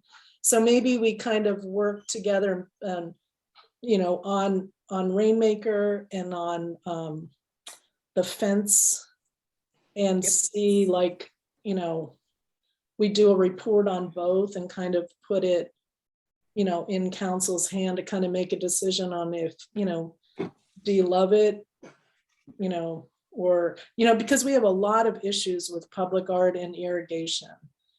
Things Yes. rusting, and, you know, we're gonna have to put $100,000 into maintenance on public art, and a lot of that is in the parks, just because nothing has been maintained for like years. So maybe those are 2 items that we could do. Well, I know, I was asked 2 years ago to provide the cost, our annual cost for just the maintenance of the Rainmaker is between 40 and 45,000 annually. That does not include major repairs. Like the pump situation we're in now, that repair is going to be at least 7 to 10,000. And that's without doing the painting and all the cracks in there. And there's a few other issues. But just as a starting point, it's 40 to 45,000 as of 2 years ago. Oh, okay. Okay, cool. Well, I'm so glad you were able to tell us this, because people keep asking. So, and then we'll find out about the dog fence too. Yeah. Okay, cool. I'd like to say, Tracy and Gary, thank you guys very much. It was my pleasure meeting you guys. I look forward to working with you. And at this point, we're going to have to keep moving our meeting forward. Our next discussion is review of the ad hoc committee meeting, guys, for our Measure J. Thank you all. Thank you very much. Thank you. So if everybody got the email as well for the Measure J ad hoc committee, we met, discussed items, trying to pull it out, I can find it. And we came down with a list of 5 major items for the, we'd like to submit for the Measure J funds for the Parks and Recs.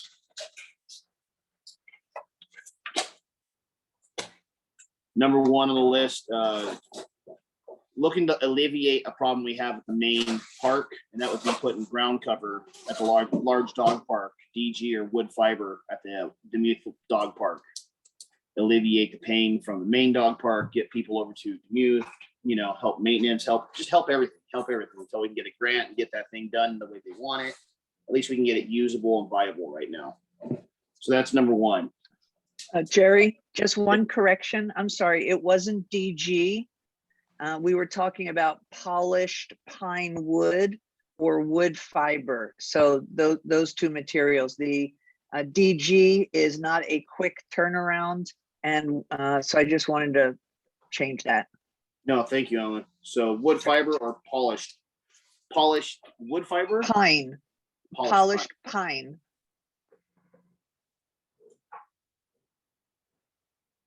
New to me. I'm built all kinds of things. I'm learning new on the dog part. Polished pine. All right, that's cool. So that would, like I said, that would alleviate a large amount of people going to from the main park to our secondary park, help, with the dog situation.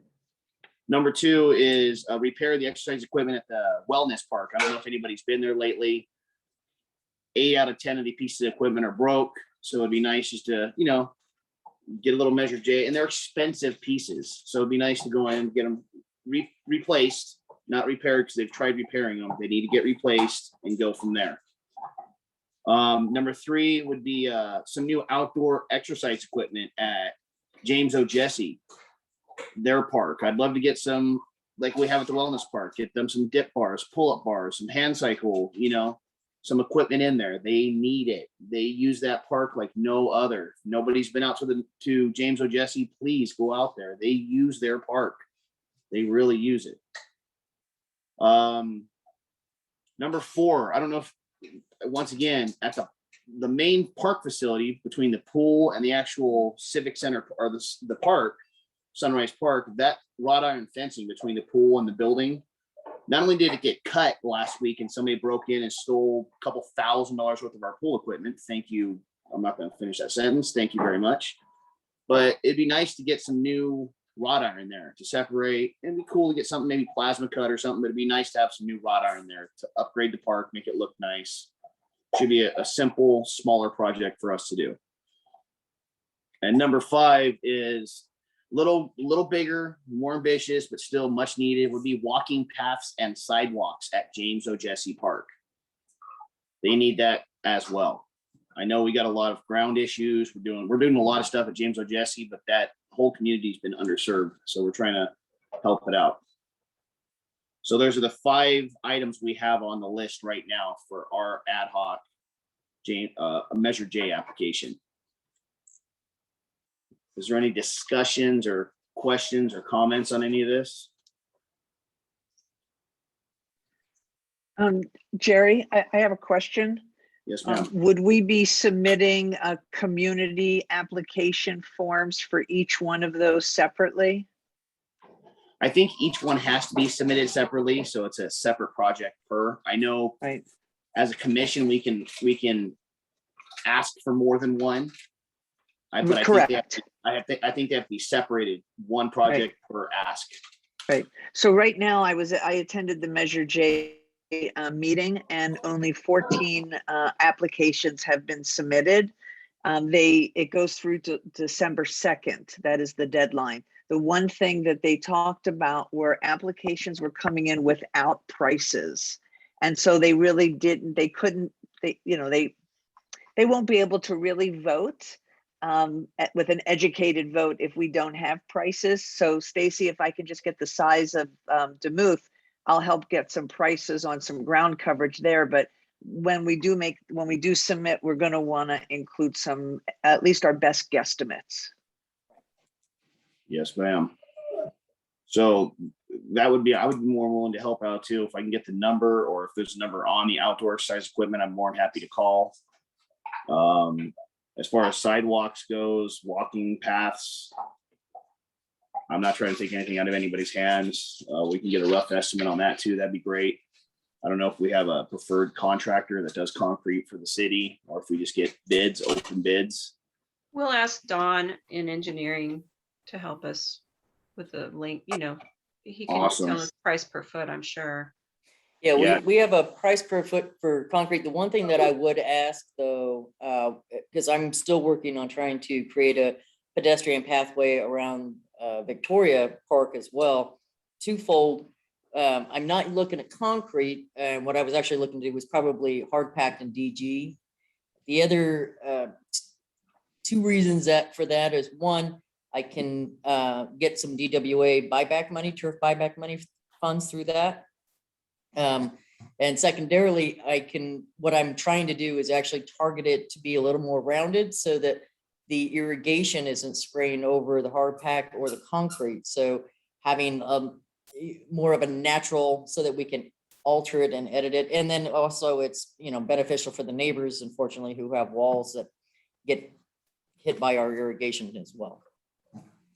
But I can give you, we have a pricing from our parks maintenance crew that have done the pricing for that pathway. And if you're interested in doing that instead of the concrete, I can get them up there and get a quote. If you have time, I can set up a meeting and you can give them the parameters of what you're after. I would love that. Let me ask the man himself. Either. How you doing, my friend? What's going on? You had your hands up, my friend. Good, good. Go ahead. I was just gonna say, I'm totally in support of the Measure J recommendation for the exercise stations and the walking paths, because we've been hearing that a lot in the community.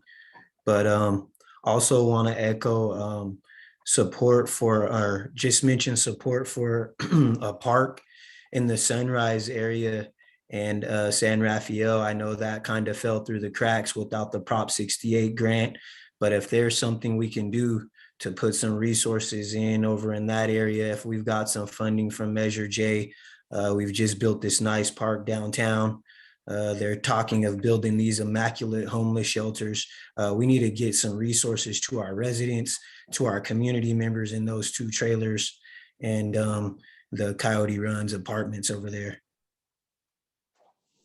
I'm glad you brought that up. Just to let you know, me and Justin talked about a lot of stuff. That was, the Coyote Run complex has about 2 lots in there that's city-owned property. And I was mentioning to him, hey, if we can get a grant and build a Sunrise Park, connect to CV Link, that would be great. That'd be ecstatic. But who knows if that's going to come through. Eventually, Sunrise is going to connect all the way to Indian. We know that's the future plan, but it's in the future. I was talking to Justin, maybe something we can apply for or try to go for might be a little cheaper would be to do a smaller community park. I don't know how it would, it would serve the communities. I don't know how it would work out as far as, maintenance, funding, but it might be another viable thing is to look at those 2 lots that they were originally going to try to do the composting in.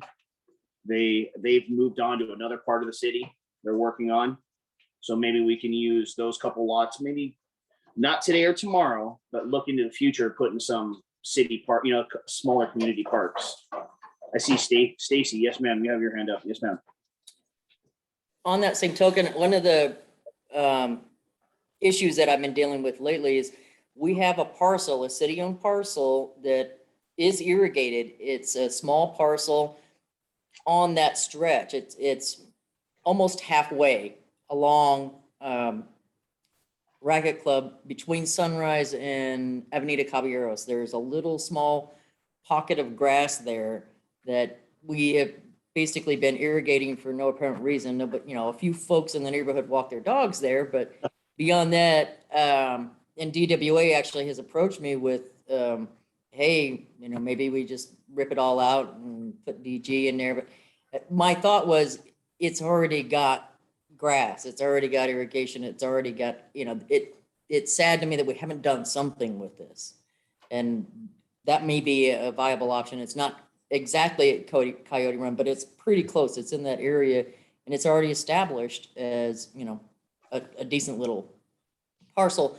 The other piece that I wanted to point out, the exercise equipment, none of those parts are replaceable anymore. I honestly, we had a lot of struggles with trying to get contact or feedback. So I would suggest we just start all fresh and new with hopefully a company in America that we can get replacement parts for and components as we need.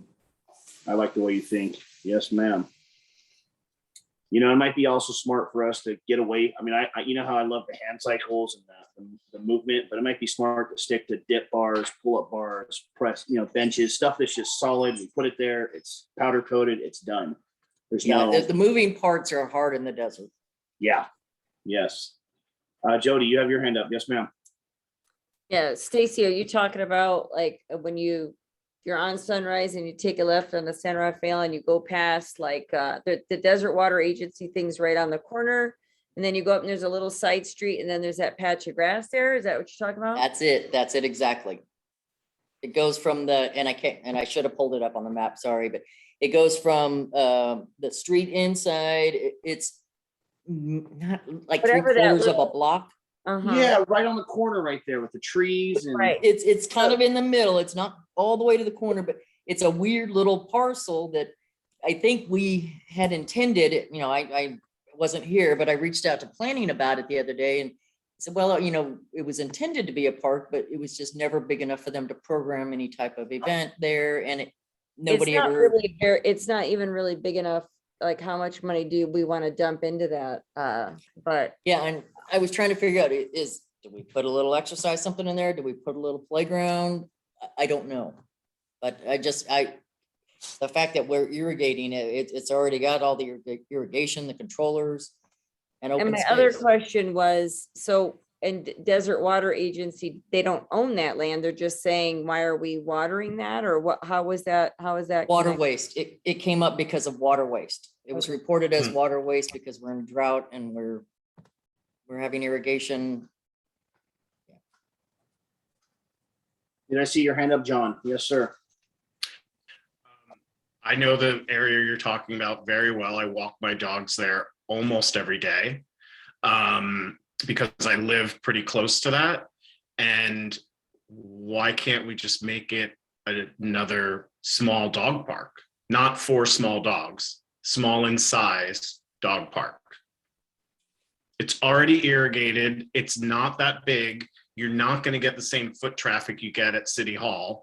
It's far enough from Duluth where the same people are not using that. I can tell you, like when I'm there in the morning with my dogs, it's usually only me.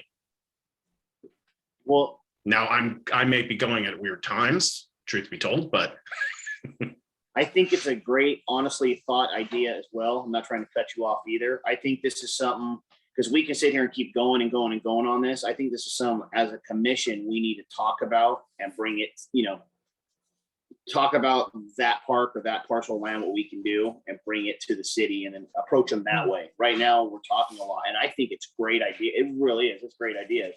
Dog park would be great. Just a park in general would be great. Anything would be great to use.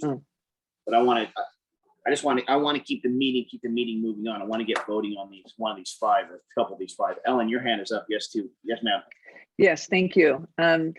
Sorry, John, I'm gonna say I think the dog park at Duluth and City Hall are the two dog parks for the master plan for the population we have. But Stacy, my thought is if you have that infrastructure, I don't even know if this idea has to wait for Measure J, which is next fiscal year. I put this in the chat. We might be able to actually move on that as what they call a parklet, which is a small park for the community, and it not be a Measure J. So there's Quimby funds and there's other funds in the city. So we don't have to submit, Jerry, until December 2nd. So we don't have to answer this today. You know what I mean? For as far as timing. And I think we should work with Stacy to see if there's any way we might be able to transform that location sooner versus later. Yeah. And I agree. And actually, I throw that out there because one of the options I was looking at was either going to be submitting myself through Measure J, at least for fencing or something along those lines, or possibly some type of interactive, benches or or a small playground equipment, just something.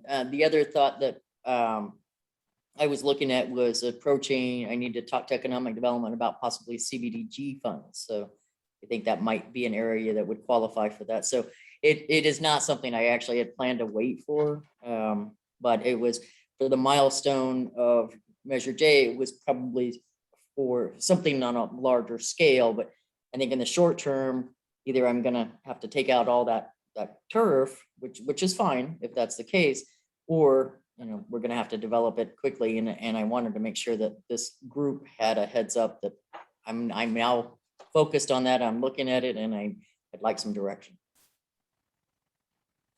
Makes sense. Thank you. Let's look into that within the next, over some time. Let's work on that. That's something I'm interested in. I think we come up with good ideas and get it to the city. And I think we can get this pushed through and moving.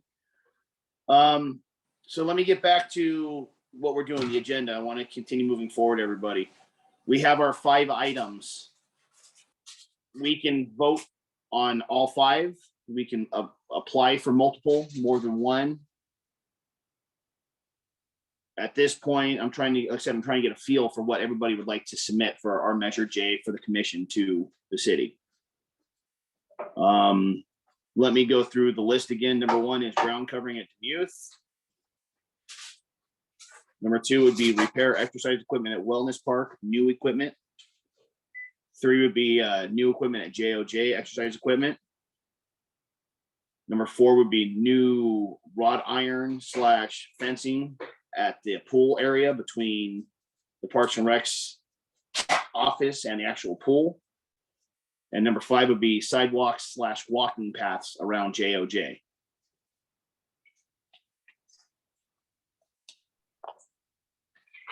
Okay, so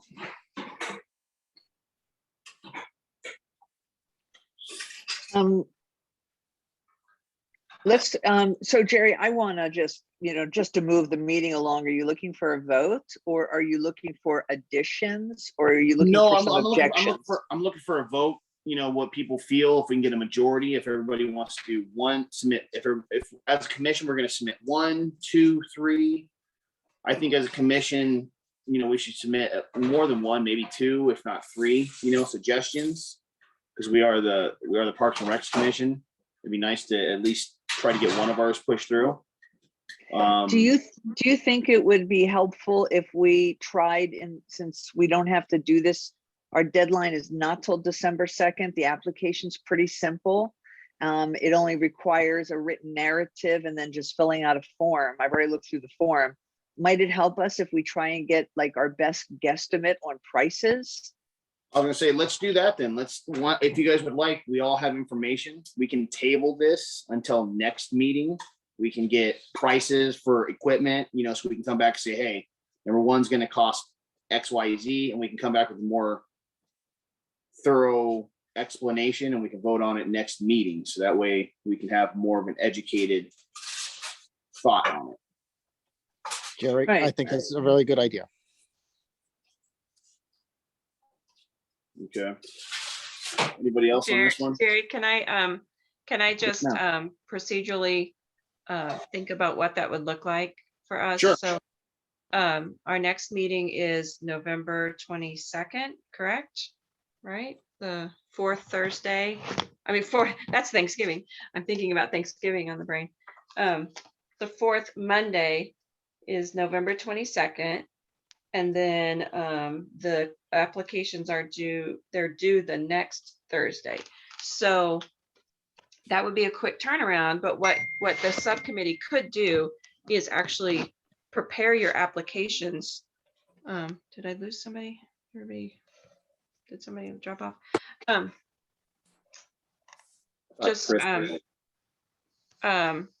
The subcommittee could prepare the applications with the work on this month, get the prices, bring the applications to the next meeting, or somehow have them prepared so that it would be an easy process to just submit them when they're done, because you're not going to have a lot of time if you waited to actually vote at that time and then say, okay, well then let's write up the applications.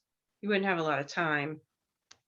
It's possible to do, but I just want to make sure that you're prepared that the next meeting, it'll be a short turnaround for voting. And I don't think there's a problem if you applied for all of those, because especially depending on how much each one's going to cost, you might come back and find out that the sidewalks or the fencing are going to be very, very expensive, and they're not feasible for this group, for this type of an application. But maybe now's the time to explore and figure it out. So I think it's reasonable. You just have to think about what's going to happen next month. You have to be ready for that the week after the next month. No, thank you for those words. See, thank you for those wise words.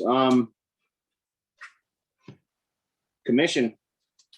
What's everybody? So I'd like to, so Jerry, I'd like to make a motion that we table a vote, that we spend the next 30 days pricing out the list that you've presented to us, so that we can look to see what really might be in a community project and what might have to be a larger Measure J infrastructure project. And then when we come back to in our next meeting, it's the first thing on the agenda. We have a discussion, we take a vote.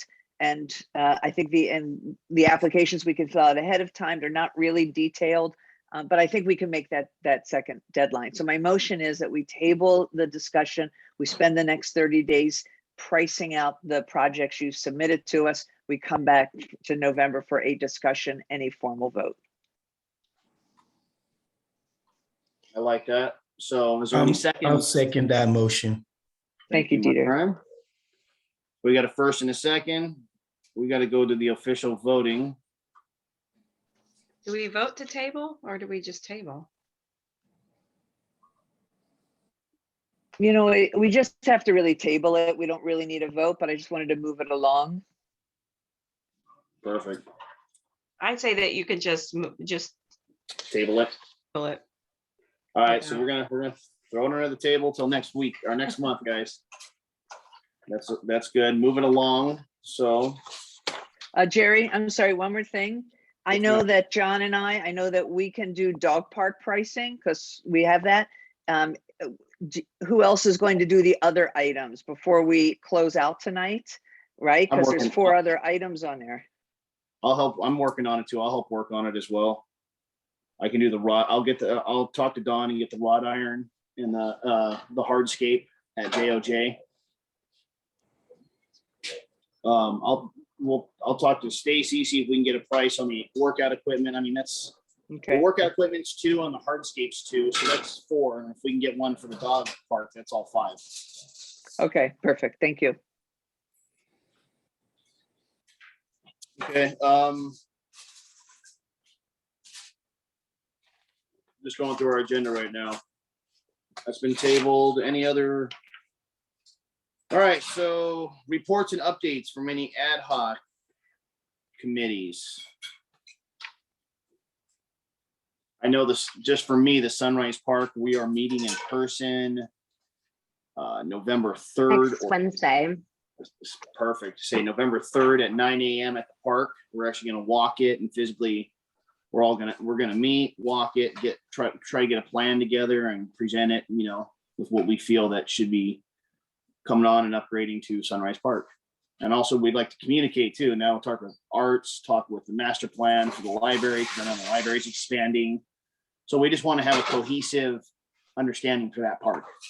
Will you invite me to that meeting? Because I'll be back and I would love to No. walk with you.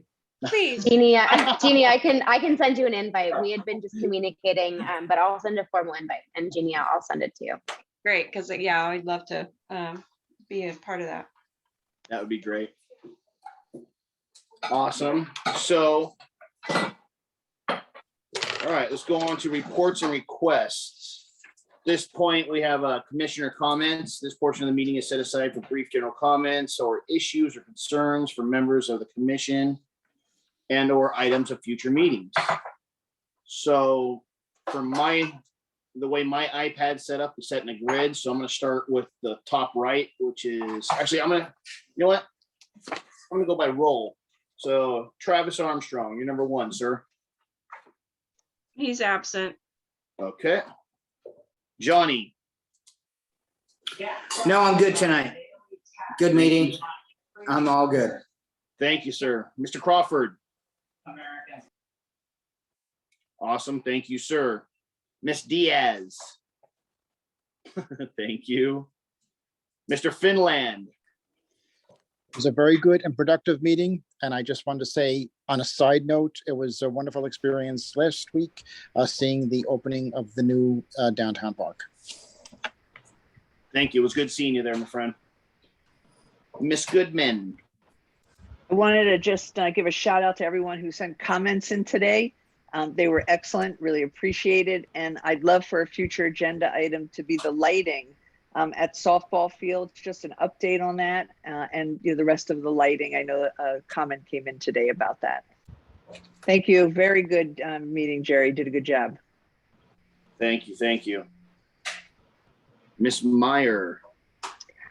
Just a really quick thing. I know last month we had talked about maybe seeing if there was some formal set of protocols in the city planning or the general plan that talked about sort of our interaction with the other committees. I don't know if anyone, Ellen or Jody, I don't know if you had seen anything. I didn't see anything when I looked in the city's general plan, but it sounds like we're going in the right direction with someone who's willing to sort of liaise with us on the Arts Commission. So maybe we'll see. But maybe we can kind of table that or put that on a future agenda, maybe Q1 next year or something like that, just to make sure that there's like a framework so we know how to communicate with the other commissions. Yes, we will. Actually, that was part of the meeting I spoke with. I don't know if Justin mentioned that or not. When we spoke, that was one of the things I brought up to Justin, that we're having a lot of confusion. There's no guidelines. His goal in the next 6 months, he plans on having different strategic meetings with the commissions. He wants us to meet together. He likes to have guidelines for all the different commissions, arts and recs, parts, so we can have everything, so we know what to go by. And that's his whole goal, is to get policies and procedures in place, because there is nothing right now. Cool. Okay, just as long as it's on someone's mind. Great. Yeah, I thank brought you. it up to That's him. all I had. One of the biggest things, so it was brought up. Thank you. Yes, yes. John. So I know that Jody was wondering this as well as I was wondering this. Why did we not get a formal invitation to the opening of the downtown park? I mean, I found out about it because I get the newsletter from the city because I have a business in the city, but we're the Parks and Recs Commission. A new park opened and we weren't even invited to be part of it. I thought it was weird. I actually had people ask me, are you going? And I was like, well, I wasn't invited, so I can go as a private citizen.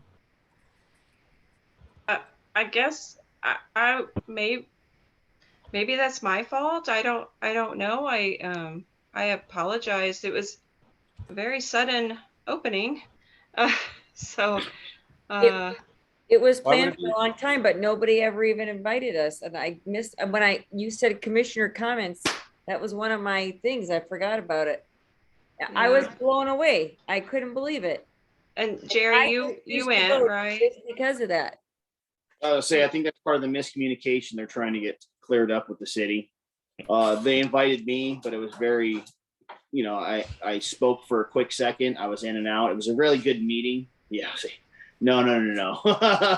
Well, and they said in the news, oh, Parks and Recs Commission was there. And I was like, who was there? Because I didn't get an invite. Maybe I was blackballed off the list because I speak my mind. I'm not really sure. No, maybe that was my fault. I apologize. I just assumed that you would all go. I don't. Oh, Jeannie, this predates you. But you know what would be great, Jeannie, if you could get all of us on the email get us on the newsletter blasts, because John just said he's on it. I've requested from Amy to put me on the list. I still don't get the newsletter, but I do think we should, as a commission, all get the newsletter. If you could help us with that, that'd be great. Yes, I will. And I know Chris, for do you have us at the library, we have our own, but that's a different thing. Mr. Spellman, do you have anything, sir? I don't think so at this time. I think I want to kind of just digest everything that we spoke about tonight. I think it was very good. I don't think, Jeannie, it's your fault that we didn't know about something like that or anything like that.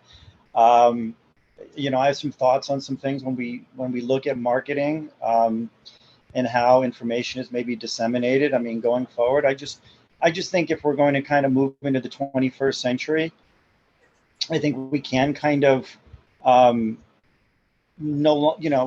of think in a way that it's it is in our hands.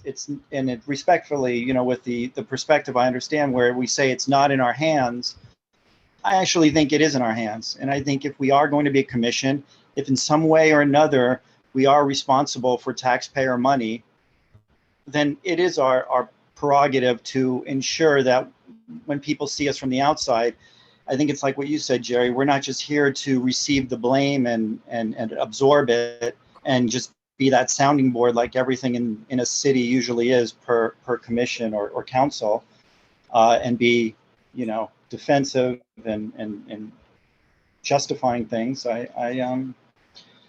You know, I do have my thoughts on the art, but at the same time, I think with, you know, going by Ms. Goodman or Ellen, if I may, for, you know, her disposition, you know, I think that, you know, it kind of just makes me feel like we do have other things to worry about. But I'm an art advocate. I do, if I can, just take a couple more seconds to subjectively say that when I look at the Art Commission, and I'm speaking to two people that their background is not art. You know, Rolling Stone magazine is not the first periodical I think of when I think of art.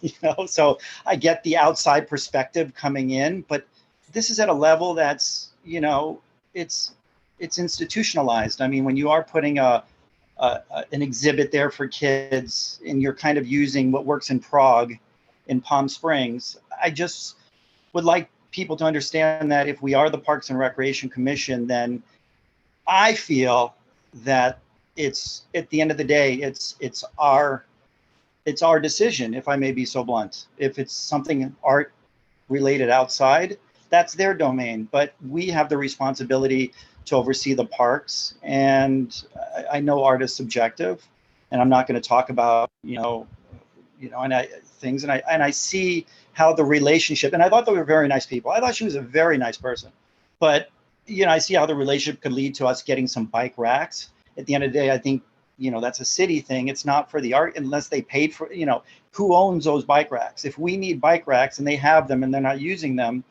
it shouldn't be a scratching of a back, you know, or anything like that to, you know, and I don't think that was the intention, but, you know, if we need bike racks, we should be able to get bike racks. And, you know, I don't want to go on or anything like that, but I think you all know where I'm coming from, that I think if we are the Parks and Recreation Commission and the council is so busy, I think we should kind of be leading the way and changing things in a degree that we can process things and make the decisions so the council is not burdened going forward as a, you know, all that. That's it. I don't know. That's thoughts. Thank you. Thank you, Chris. Appreciate that. Any other comments? Everybody got their round. I have personally no comment. I was at the park opening. You know, I could say that our new downtown park is gorgeous. It is beautiful. I know there's different feelings on it. The only feeling I really have, which is, I'm just going to stop myself right now. I enjoyed myself, and that's it. So at this point, since all the commissioner comments are done, I'd like to see if there's a motion to close this meeting. Motion to adjourn.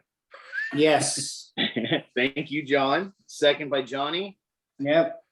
So, motion to close. Sorry this meeting went on forever, everybody. We're getting a little better. We're getting a little faster. I think we shaved like 45 minutes off. Yeah, it felt like 45. So our next 9 minutes shorter than last month. That's right. Our next meeting will be, I think I had it written down, November 22nd, 2001 at 5:30 via Zoom. If anything changes as far as opening up, we can meet in person. We will notify everybody, but right now everything's via Zoom. And I look forward to seeing everybody November 22nd. Jerry, you did a great job leading us tonight. Thanks. Thanks everybody else. I appreciate it. 7:52 p.m. Good night, Take care, everyone. everybody. Okay. Have a Good great night, everyone. Take care. Have a good one. Bye. Oh, perfect timing. Janet, can you stop recording? Yes, ma'am. Because I cannot.